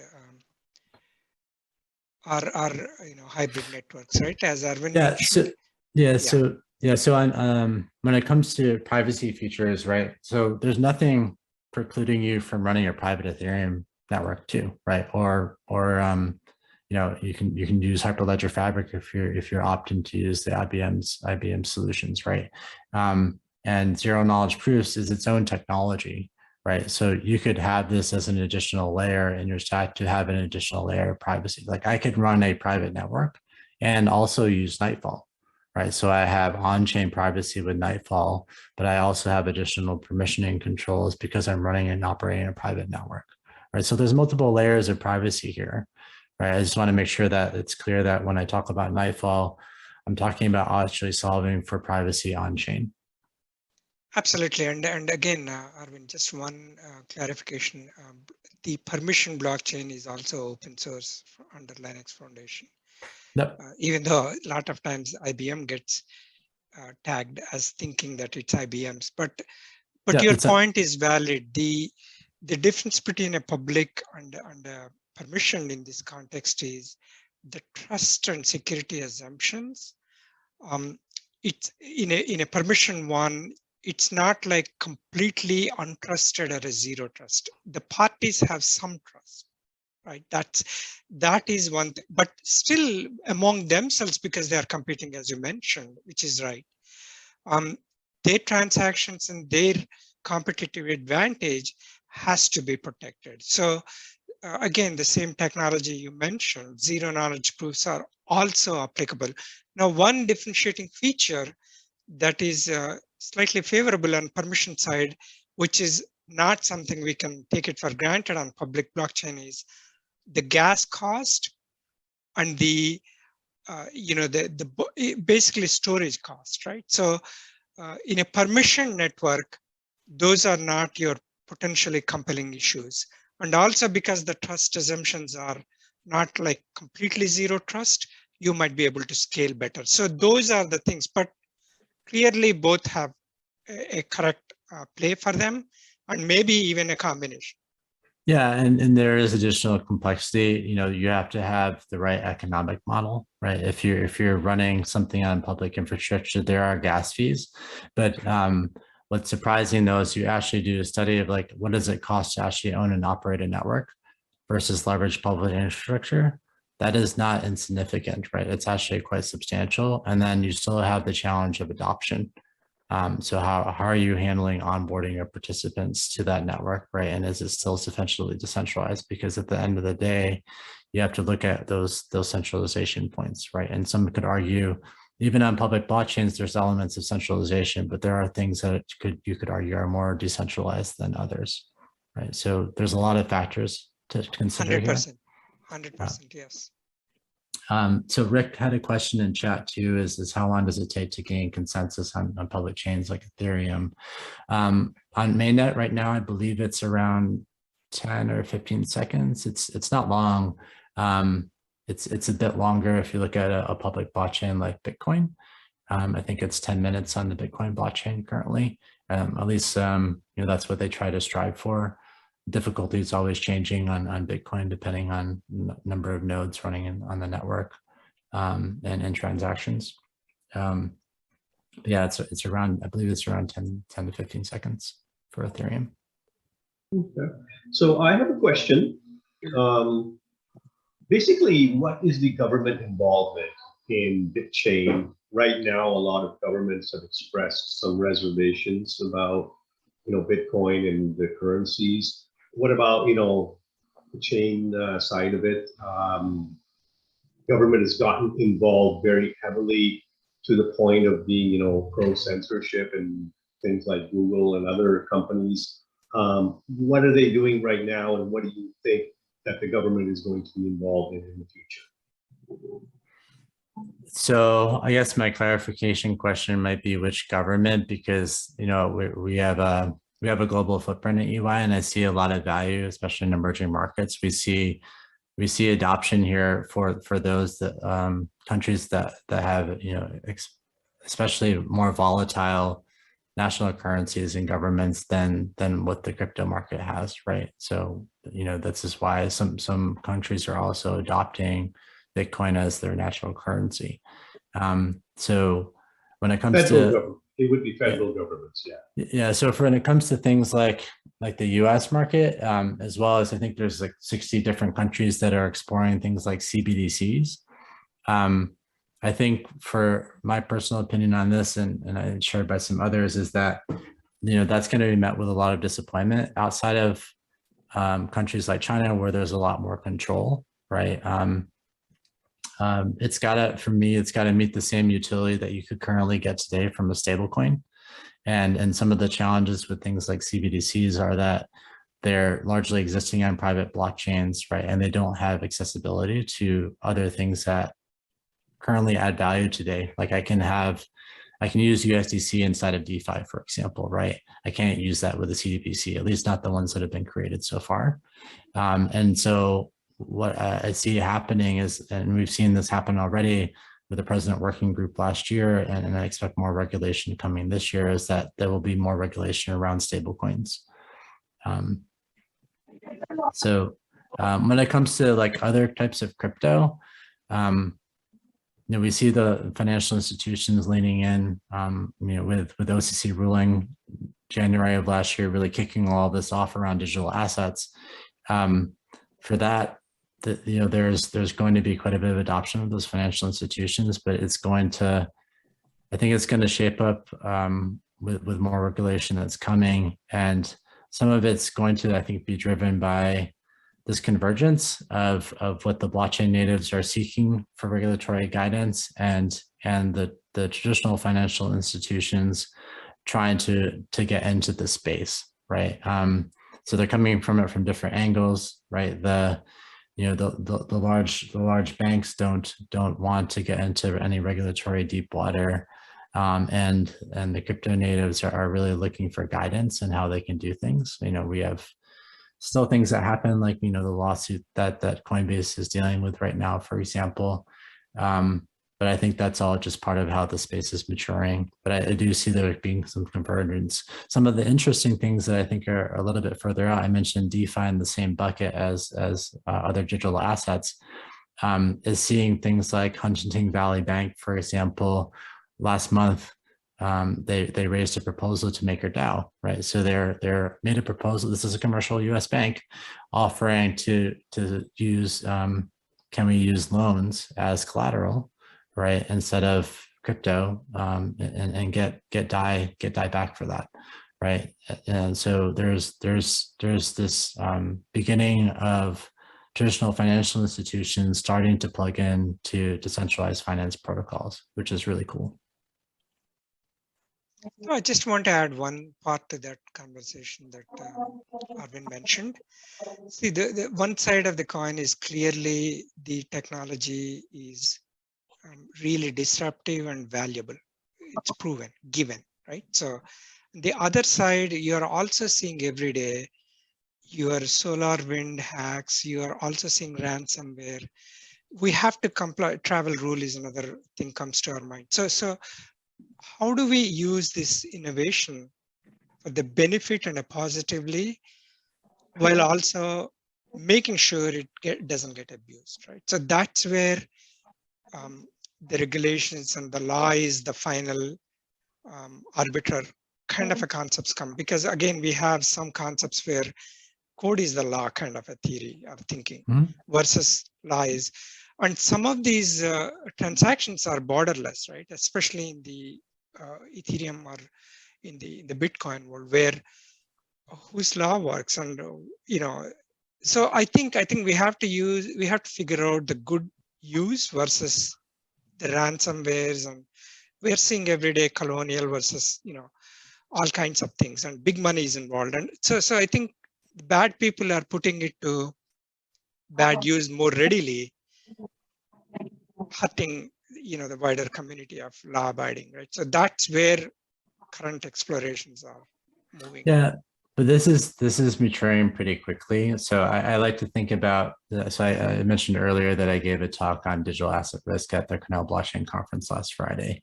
And we like to think about this risk across different categories. If you think about how you want to manage digital asset risk, if you're going to enter into this space as an individual or as an organization, you mentioned travel rule, that's one aspect. KYC and AML is a broad category, right? It's like, who am I working with and who am I not working with? Some of our vendors that we work with and integrate with, and as well as some of our clients, there's a clear line that, if there is complete privacy supported on the technology or protocol, we're not supporting it, right? Like a lot of folks still today don't touch Zcash or Monero, right? Even though their technology could technically support it, they're not, because it can be used and there's no way to validate if this was used for legitimate or illicit activity. So it's just a non-starter. But that's something that the community, I think, will naturally gravitate around, right? It'll just become irrelevant and not used. And if it is used, then we know it's probably not used for legitimate reasons. So there is still a path for that. The second category outside of KYC AML is really network health. So when we think about public infrastructure, what is the level of decentralization of that network? How often are nodes going up or coming down? What are the mempool sizes and things like that? This is all telemetry you can get from vendors like Coinmetrics. On that KYC AML, that's like an elliptic or a chain analysis. Part of the challenge with digital asset risk is there's not a lot of players in the space yet. And typically, if you want to manage your digital asset risk holistically, you probably need 4 or 5 different vendors, right? And they're all new, right? That none of them have been in business for more than 5 years, right? So it's highly fragmented still, but this is something that we see maturing quite quickly. The third dimension outside of network health is what I like to call horizon scanning. And this is for those protocols that are much more mature, have a plan, right? So you know when there's going to be a protocol upgrade, you know when there's going to be a fork, right? You ideally get some heads up when there's going to be airdrops of different tokens. But these are all things, if you're running a digital asset business, you need to have that horizon scanning to be able to be aware of that. And the fourth bucket I put on under on-chain monitoring. So this is something where we're actually driving quite a bit and innovating with some newer entrants in the space like Open Zeppelin's Forta organizations. So they have a decentralized network for incentivizing decentralized security agents, basically running and monitoring different blockchains. So I'm very proud to say that EY has developed some of the world's first security agents for the Polygon network. And some of the things that we're building there to monitor that network on top of Forta is these alerting agents to tell you when a withdrawal or deposit is happening on a bridge contract, right? So if I'm moving, let's say Matic from the Polygon network and depositing into a bridge contract so I can get wrap Matic on Ethereum, right? There's a movement of value that's happening there. Ideally, we need to make sure in those bridge contracts that I'm not creating or removing value from either network when doing that process, right? And there's a lot of trust in that, and it's also a point of attack. So that's something that ideally we have some monitoring and alerting around that, right? Some of the other agents that we are developing and we want to make sure we're managing are things like administrative capabilities. Like if you're managing a whitelist or a blacklist or somebody else's as part of an asset you care about, you want to know when that changes and gets updated, right? If there's a change in contract ownership, we'll want to know if that happens, right? If it's a proxy contract and somebody just changed the contract address that proxy is pointing to, because that's a pattern for how contracts get upgraded, you want to know when an upgrade happened. One example I called out in my talk last week was the Mana token, which is the currency token for Decentraland. And I just picked on that one because it's a common practice across many public tokens, but they have a pause function in their smart contract for Mana. So if you go, and this is another aspect of maybe why public blockchains over private permission ones, is that we do have this element of transparency. And I'll get to where I think, back to your question on what could we be doing differently now that we have this technology. But for that pause function, it shows that only the owner of that contract could execute that pause function. That's a problem though, if we think about what it means from accounting and financial reporting implications, right? If I'm holding Mana token and somebody else can pause that token, basically freeze my assets, I don't have sole control over them anymore, right? If I don't have sole control over my assets, then it's something that doesn't fit in my financial reporting, right? Because it's not really mine. Right. And that's something that we need to validate and audit. And as EY, we've been doing this since 2015 because we've had clients with material, positions in crypto since then. And for us to audit that, we have to do our due diligence on protocols and on assets. So we get into the code and we look at all of this stuff. So we have very deep capabilities there.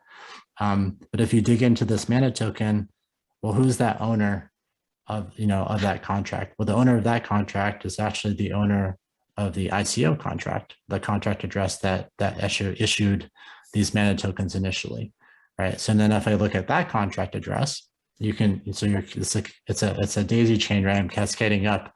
But if I go up a level and I look at that ICO contract, I can see at some point in the past, more than 2 years ago, this contract was destroyed. So it was decommissioned. So even though there is a pause function defined that only the owner can execute it, because the parent contract was decommissioned, was destroyed, nobody on the public network can actually execute pause. So this token is in fact fully decentralized. A Mana token holder is the sole owner and controller of the tokens they're holding, right? But you don't know that unless you validate that, right? And right now unless you have this technical expertise or have a firm like EY that can do that diligence for you, you don't know, like, do I buy this token on Coinbase or not, right? How do I know that? I expect that there's probably going to be an opportunity for service providers to do this for retail customers, like give me some degree of comfort for me to buy into this, right? Like give me some assurance that I can have control over this. But right now, this will start with enterprises and financial institutions that need that diligence. But retail customers are going to want that too. I mean, that was one of the questions I got from the audience. Like, where can I do this as an individual? right? Not an enterprise that is looking to get into the space. We and also back to- have some questions from the audience. Maybe we can start taking those questions too. Sure. Just on my final point on this question was on the one of the things that we can be doing differently, because we have this new technology and this privacy.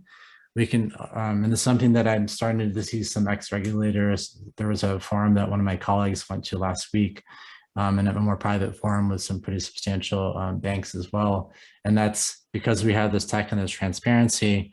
Regulation can now start to be done in an active sense, and not necessarily being reactive, like, and actually being part of the network, right? So I think that'll come when we have more on-chain monitoring capabilities, and we can start to interpret those in a standard way. Like, we're still missing standards around that, but the tech enablement's got to come first. And then I expect we'll get things like ISO standards that will support us on this. Actually, they're being currently built. There are a bunch of draft ISO standards, TC 370, for example. Yep. So yeah, there are standards are being agreed upon as we speak right now. Yeah, so I saw that was one of the questions from Rick in the chat, and yeah, so some of that is starting. I think that, again, some of this I think will change because, again, we have some tech capabilities that are coming out. If we have some standard alerting that we can look at on chain, how can that feed into some of the standards, right, and how we interpret suspicious activity or not? Yeah, so both ISO and IEEE are engaged right now, and ACM. We can provide some details. So that's one thing. And the other one is, how long does it take for consensus? Again, that's, I think it's been answered already, right? 10 minutes, roughly. And then we have a question from Andrew. What is the limit to how much information can be stored in the blockchain and in a single smart contract? So the criteria for what you want to, again, depending on whichever blockchain you choose or hybrid blockchain, if it is a public, you're dealing with storage costs and you're also dealing with processing costs. Those are on the gas fee, right? So that's on the public side. On the private side, you don't have those costs. But again, what you put on blockchain is visible to everybody. And also remember, when you put information on blockchain, it is immutable. So if you are dealing with regulations or dealing with changes like GDPR, for example, or right to delete or right to withdraw or right to modify, by definition that you put on chain is actually immutable. So the way we want to do is the current style from what we learned in the past is, instead of putting the underlying raw data on chain, you put the proof of correctness on chain. You don't put the data, you put the correctness and the proofs on chain. So you can still protect your private data off chain or on a secondary storage. And if you have to change or alter, you can still do that without being limited, right? So those are things typically that would drive. Yeah, the general practice we follow too, especially as we're building on public blockchains, is because there are, you have to pay for every opcode, right? So actually efficiency really matters. What needs to be on chain, it should really be the bare minimum that's required on the network. And for things where there is data sensitivity or privacy concerns, regulation like GDPR, you would never write that to the chain, right? Because you have to enable the right to be forgotten, or if there's any mutability requirements for the data, then it doesn't go on chain. And the way that we manage that is, well, you can still enforce the data integrity. You can just use something as simple as a hash, right? Make a fingerprint of that data. That's what actually goes on chain. The actual source data itself can remain off chain, and you just have a URI that's linking to it. And that way you can disconnect the actual sensitive data at any point in the future should you need to. Exactly, yeah. Hashing is integrity constraint. You can trace it back any tampering, right? So yeah. So exactly. You know that the off-chain data, if that's been altered or not, and doesn't match up with your on-chain record, well, the hashes won't match, right? But that's how you can enforce your data integrity check. And also balance that with things like gas fees and storage on the shared network. And that cost too is shared on a public infrastructure. It's not something you need to own and manage yourself if you're operating your own network. One other question I can read is there a good programming toolkit there are tons of wonderful programming toolkits, not just one, to your heart's content on both types of blockchains or any kind of blockchain. Entire information is open source and totally books are written as Arvind is telling, it's inclusive. Just go at it. Examples, books, free stuff, audio, video, YouTube channels. Unbelievable. There's quite a few. As at EY, we focus on our builds primarily around Ethereum and EVM based ones. If you're interested in that, Remix is a pretty good IDE. And then in terms of learning Solidity, we like to point engineers or up and coming engineers to Crypto Zombies. So they're a really great resource for learning Solidity specifically.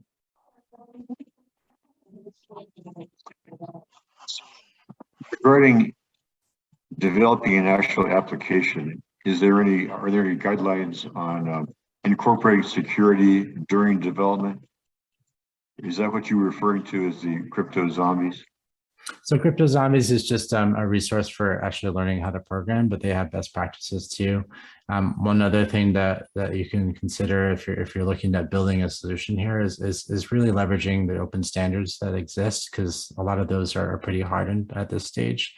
Something as fundamental as ERC20 as a fungible token standard has actually transcended Ethereum, right? It's not necessarily an Ethereum standard anymore, because the standard has enabled everyone to develop different wallets, places where you can kind of store your keys and manage your assets in a standard way, right? So this is what allows me to use maybe one wallet technology on Coinbase to then move it to a MetaMask wallet and my browser, to maybe my Brave web browser that also has its own wallet. And the only way that happens is because we have an agreed upon standard on how we represent that asset and the functions it supports. So if you want to build an ERC20 token for yourself, maybe we're going to call it Roger Coin. I can go and do that, right, and build it off the ERC20 token standard. And Open Zeppelin has done a really great job of kind of doing due diligence and providing a trusted library for those smart contracts. I will say though that you got to be mindful of composability if you're going to deploy to public networks, and it's generally best practice to you're deploying your own instances if you want to have some assurance over that, versus kind of referencing another previously deployed contract by someone else that maybe you don't know or trust, because you need to be careful about injection attacks that could come in maybe further up in your dependency tree of the code that you're writing and deploying.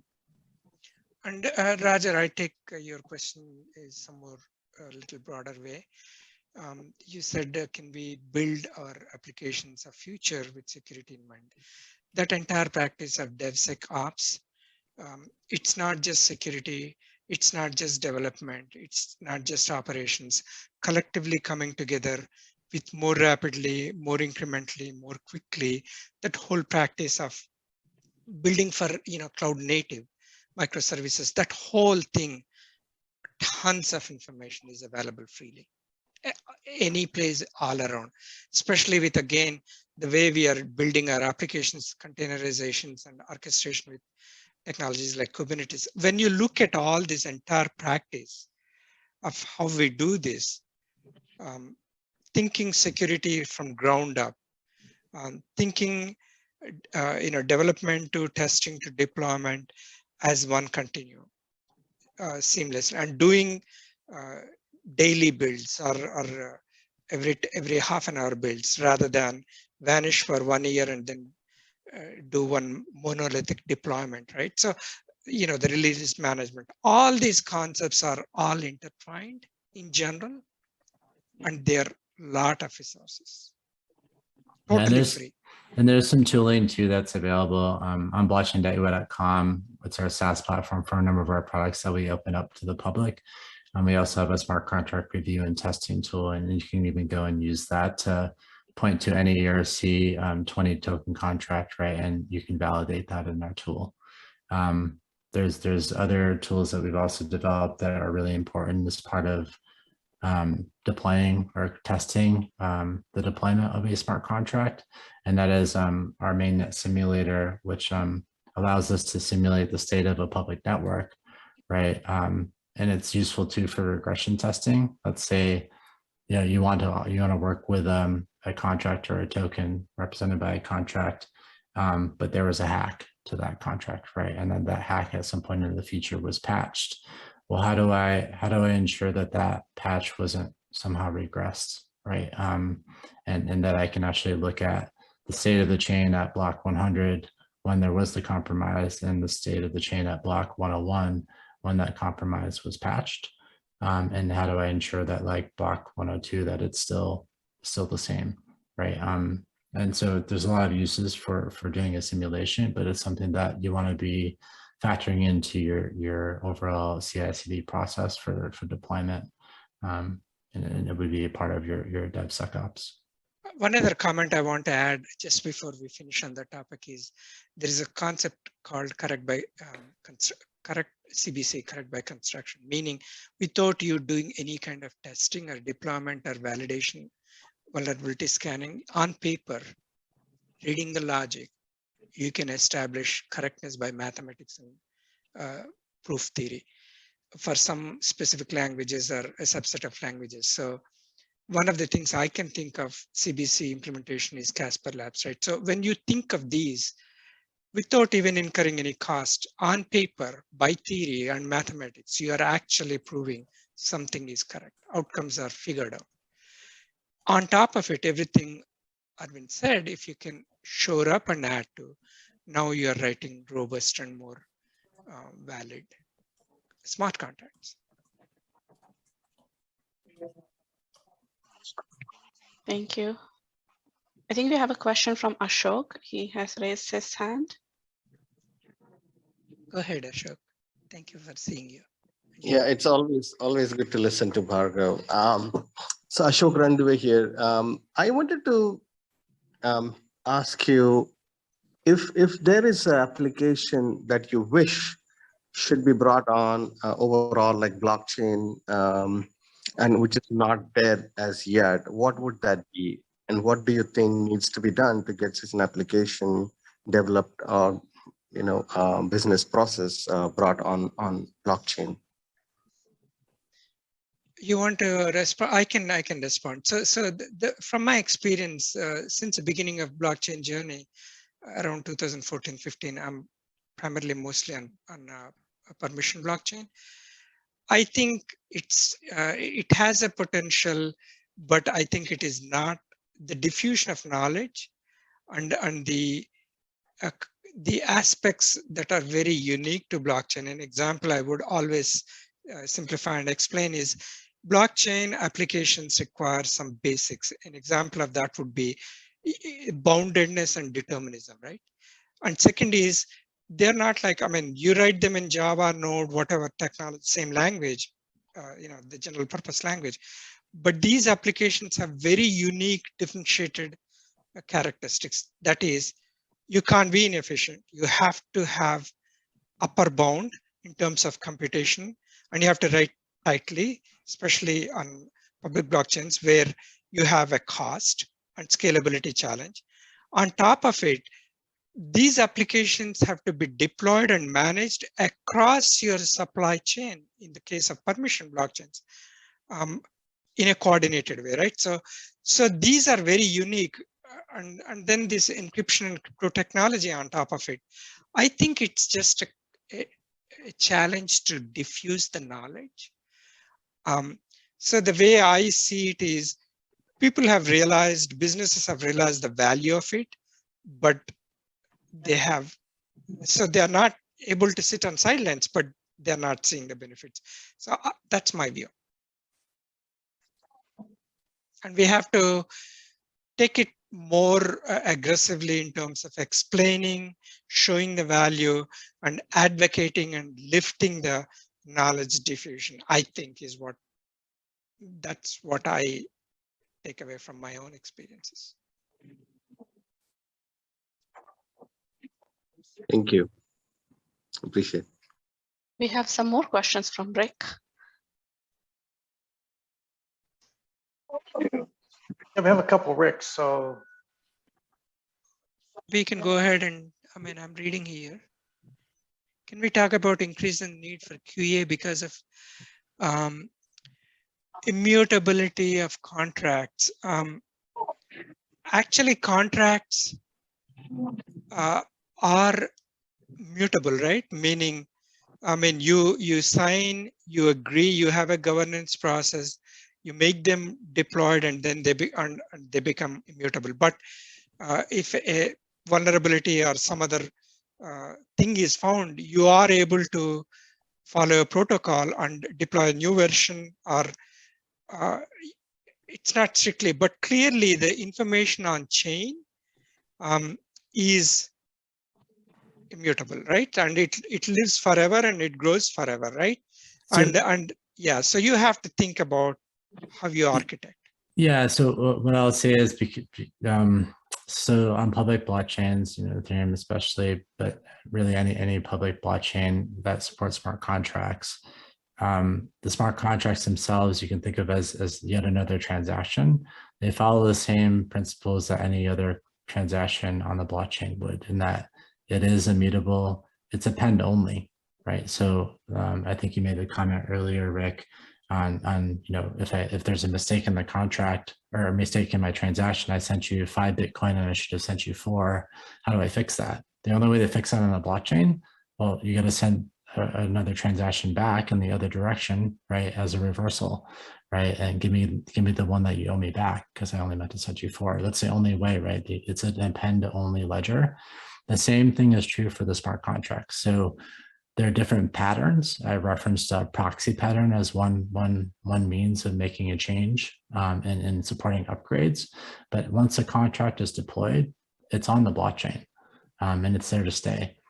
So if you want to make an upgrade to it, a typical pattern that a lot of folks follow, I mean, you can go look at USDC on Etherscan and look at its contract, and it uses a proxy pattern as well. And they're on version 2 or 3 now, but they follow the same pattern. So the way that works is you have a proxy contract that you deploy, and it has a contract address, right? It's data storage essentially, and it has a pointer to another contract, right? And that is a value that could get updated, right? So if that proxy contract could get updated in the future to version 4 of the USDC contract, but that's going to live at a different contract address, right? So that's why that's something that would be a point of concern if you wanted to think about on-chain monitoring proxy contracts is something material to look at. But that's a pattern you would follow. But you have to think about it up front. Like you could deploy a contract and not have a proxy pattern, then you're kind of SOL. Like there's no way to upgrade that then. You still have to do the normal QA that you do for any kind of application development. Well, I've just heard it's harder to change a contract after you make it on mainnet. If you have a centralized application, you can change it whenever you want. As a vendor, you can just change the rules, but that's not the case with blockchain. You're kind of locked in. So you want to be a little extra careful on your QA testing before you release it to the wild. Yeah. Actually, on permission blockchains, you have a governance model where if enough, again, it works exactly like transaction as Arvind is mentioning. You are able to change, of course, and you have to the proxy pattern that he's mentioning. You will basically migrate away the older ones to the new contract, and then you can. Yeah, I guess my challenge would be if you're going to just change it anyway, then why use a blockchain, right? Why not just use traditional database or some other technology for your data if you're going to just keep it mutable? I beg to disagree on that one. I mean, there is a concept of a decentralization involved. I mean, if you're using anyway, that's an open.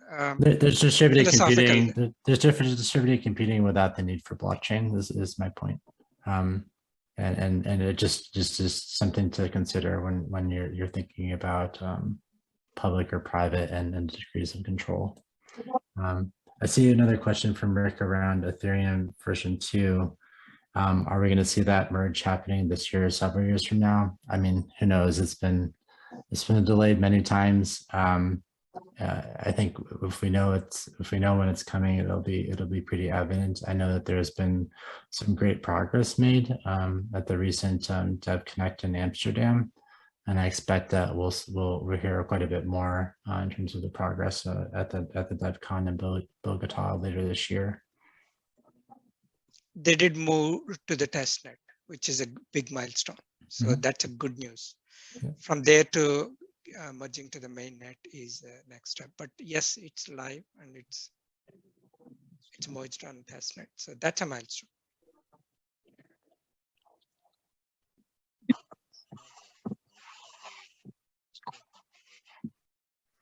Sorry, Roger, your audio is breaking up if you're speaking. We can't hear you, Roger. You can type in chat, maybe. Plan B. You want to type in chat? Do you have a question?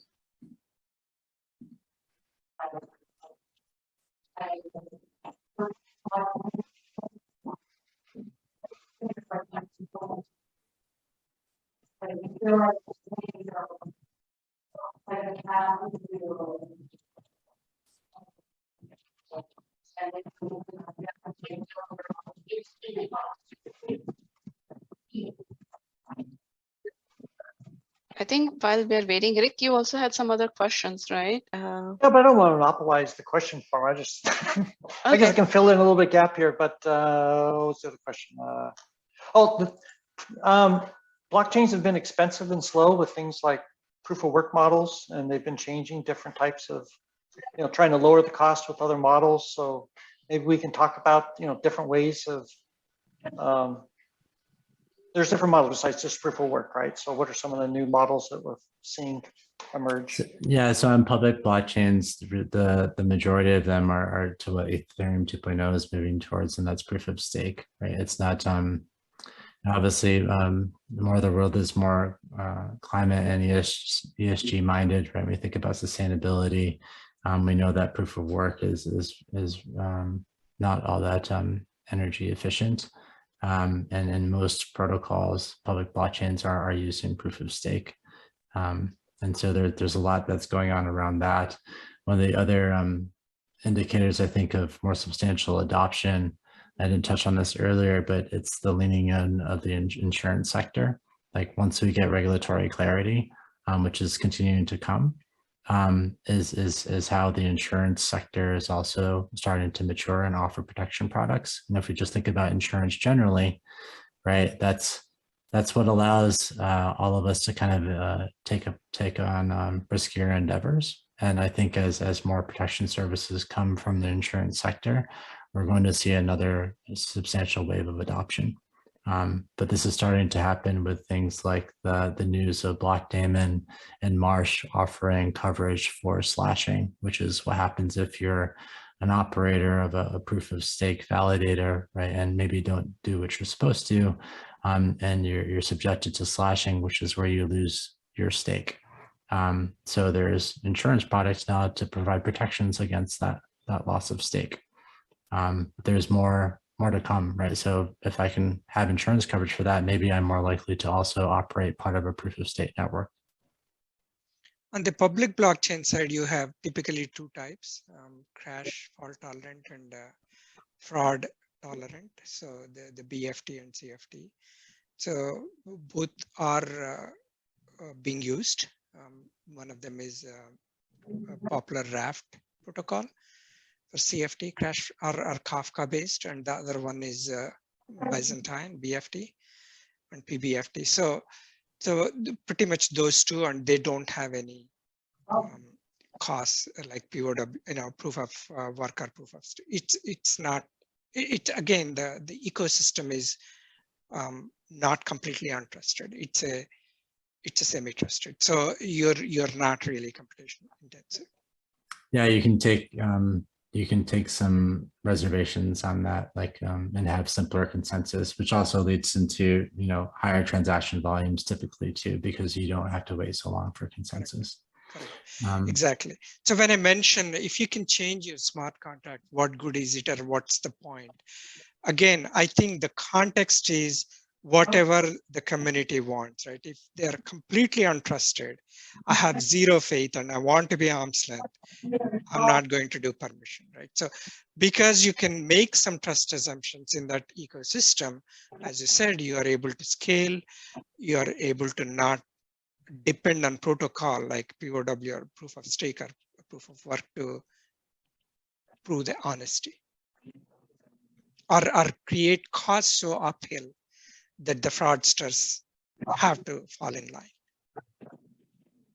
We had one other question from the audience I thought was important, and that is, when is data too big to put on a blockchain? What is the limit for a transaction or for a block? I mean, does you need to keep your data down to, you're going to put a 30-minute video on the blockchain? I don't think so, right? So where do you draw the line?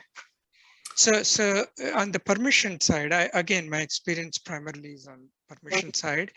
You have to remember two things. When you write the smart contract, whatever processing you're doing, whatever you're putting on chain or off chain, the boundedness, if you put half an hour video, every node is running half an hour, your consensus is not going to be achieved at least for half an hour, right?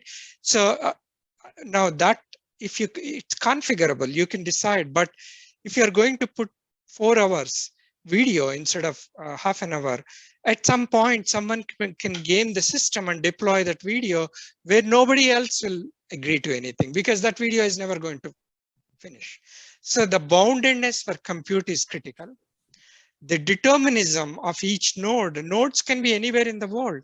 They're using different currencies, they're different time zones, different coordinates. So your logic has to be deterministic, given same inputs, everybody doing the same processing independently using their brain should be able to come to the same answer within a reasonable time that you're willing to wait. That's called consensus. So those are things we have to remember. So you will not put half an hour video. I've seen where they basically just store a JSON document with like a URI to some other resource. But I just remember, if you're limited to, let's say 1 mega data, 4K of data, how big is a block? The container's only so big, right? Yeah, it is in the order of megabytes. The Bitcoin blockchain, I believe block size is 8 megs. So Ethereum is, I'm not sure what the specific is on that, but generally, like if you're going to look at NFTs in OpenSea or something like NBA Top Shot, it is, as you said, Rick, it's going to have a reference URI. And generally, if it is decentralized, it's going to use a distributed data storage, probably something like an IPFS. Interplanetary file system, or a Filecoin or similar to store that asset, and then point to it. And then really the only thing that is stored on the ledger is the metadata, including the URI pointing to the source asset and what's representing that token as an NFT. I mean, the thing that you want to be transparent, proofs of correctness are publicly should be visible. Only that minimally you will put, because everything else, if you put out, it'll be public forever for everybody to see.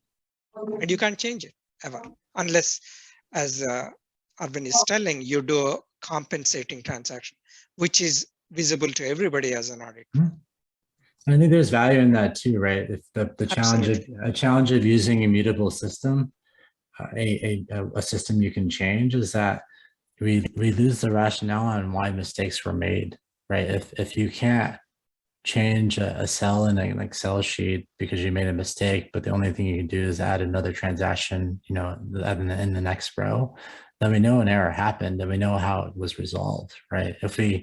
If we don't have that transparency, then we kind of lose the opportunity of making substantial improvements. So I think that's some of the value that I see. Yeah, is it good or bad? No, I think generally, like, it gives us a better way of making improvements. Yeah, it's very visible and transparent, right? I mean, instead of someone trying to cover up or cook the book or deny the error, it's open, it's out. So I think the thought there is, put minimum information that everybody should transparently be able to see, no more nor less. So I see a question from Andrew Zepeda. Can you do batch uploads on blockchain? I'm not sure on the question. You can certainly have an application that executes multiple transactions. Is it about achieving scale and bundling them?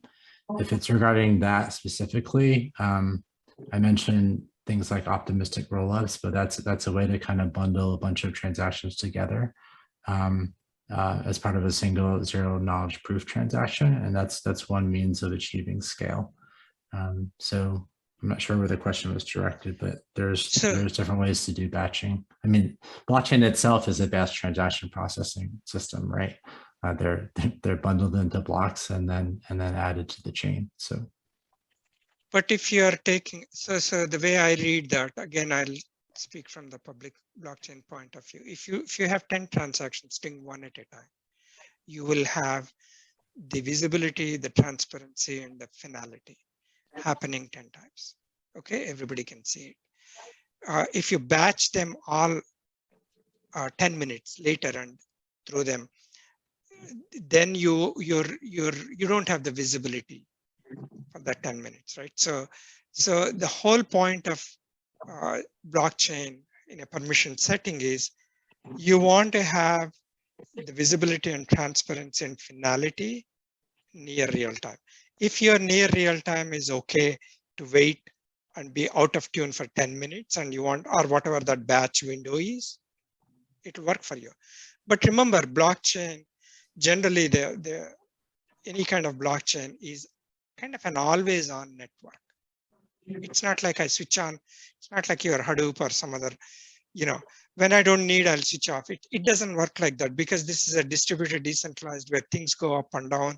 There is a discoverability. So it's like your electricity or some infra where it's always on, whether you use or not, because you have that transparency and visibility. So I think our speakers have done a good job addressing the concerns of the audience. Neither, do you have anything you want to cover? I'm thinking maybe move to final comments, or do you see any more questions out there? Okay.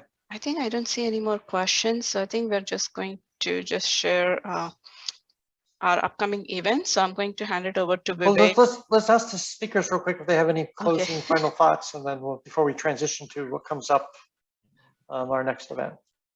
My 2 cents is I just want to let you know we are in a very exciting times, and this technology is really a game changer. And I personally think being able to touch, feel, and contribute to is an amazing experience. And it's not very often that you get to participate this personally in these kind of game changing times and technologies.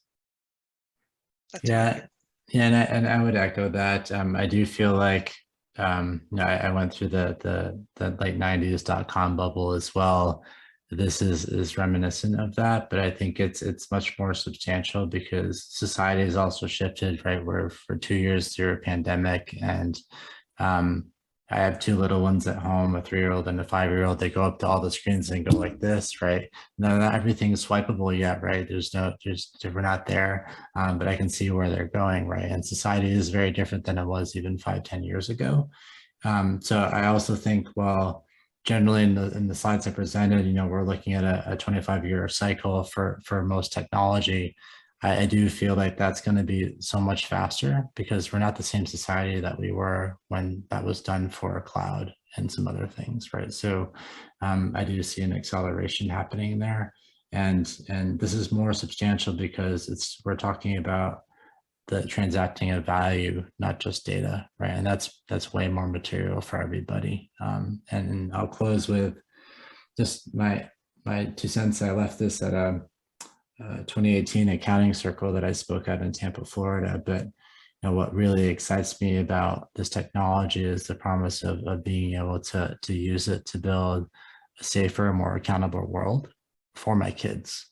Right. So in 2018, I just had my daughter, and it can be a very different perspective as a father, but that's something that I still very much believe in, right? Like having this transparency, it's a better, safer, and fairer distribution of wealth, right? From the Web 2.0 world that we're seeing ourselves in right now, where the lion's share is capitalized by by the platform providers that are sitting at the center. This allows us to democratize that and really have different enterprises and individuals look at where they're truly contributing value, right? Because that's what we can capture and represent on this technology. 150%, I agree. That's the future we need, our children need. I want to thank our speakers for giving us your time this evening and sharing with us your experience with the blockchain, because I know it's a new topic for many. So thank you very much. I consider myself somewhat of an expert, but I'm still naive on a lot of the stuff. So I'm a green. So thank you for sharing your time with us. And we have some upcoming events. So Neela, do you want to hand off to Vivek or talk about what's coming our way? Sorry about that. Thank you very much, Bhargav and Arvind. That was a very informative discussion on blockchain. Moving on to our next event on Thursday, May the 26th from 5:30 p.m. to 8 p.m. We are moving to an in-person networking event. We're inviting all past members, board members, and all of our loyal attendees. Please come and join us for an in-person networking event on Thursday, May 26th. Always looking forward to seeing people's faces, and this is an opportunity to move away from our Zoom events to something where you can talk face to face. It's always a very positive and very different experience. So thank you very much. Neela, was there anything else that we need to address? Neela? I think we have one more event. I'm not April. seeing the event here. I thought we had June. No? Okay. Hang on one second. It seems, no, I guess, so just wanted to see that if everyone can take the quick 5-question post-event survey and help us plan our future exciting events. Please do take the survey when you are heading out. Oh, here's the other event. On June 23rd, Thursday, we will be having Peter Coffey's annual forecast. Peter Coffey is definitely a tech visionary. He is a great speaker, and he's always got wonderful information about what is coming up for the next year. Great perspective. Highly recommended. 5:30 to 8 p.m. on Thursday, June the 23rd with Peter Coffey. So definitely put that on your calendars, and we will hope to see you at that day. Thank you very much. Again, please do fill out the survey. And anything else? Can we put the link in the chat for people to click on? Neelu, do you want to put the link into the chat for the survey, please? Or maybe leave Yes, the QR code let up? me do that. Yeah. All right. Thank you, Ben, for attending. Thank you again to the speakers for a very informative session. Please do click on the chat and fill out our survey. Have a great evening. Goodbye.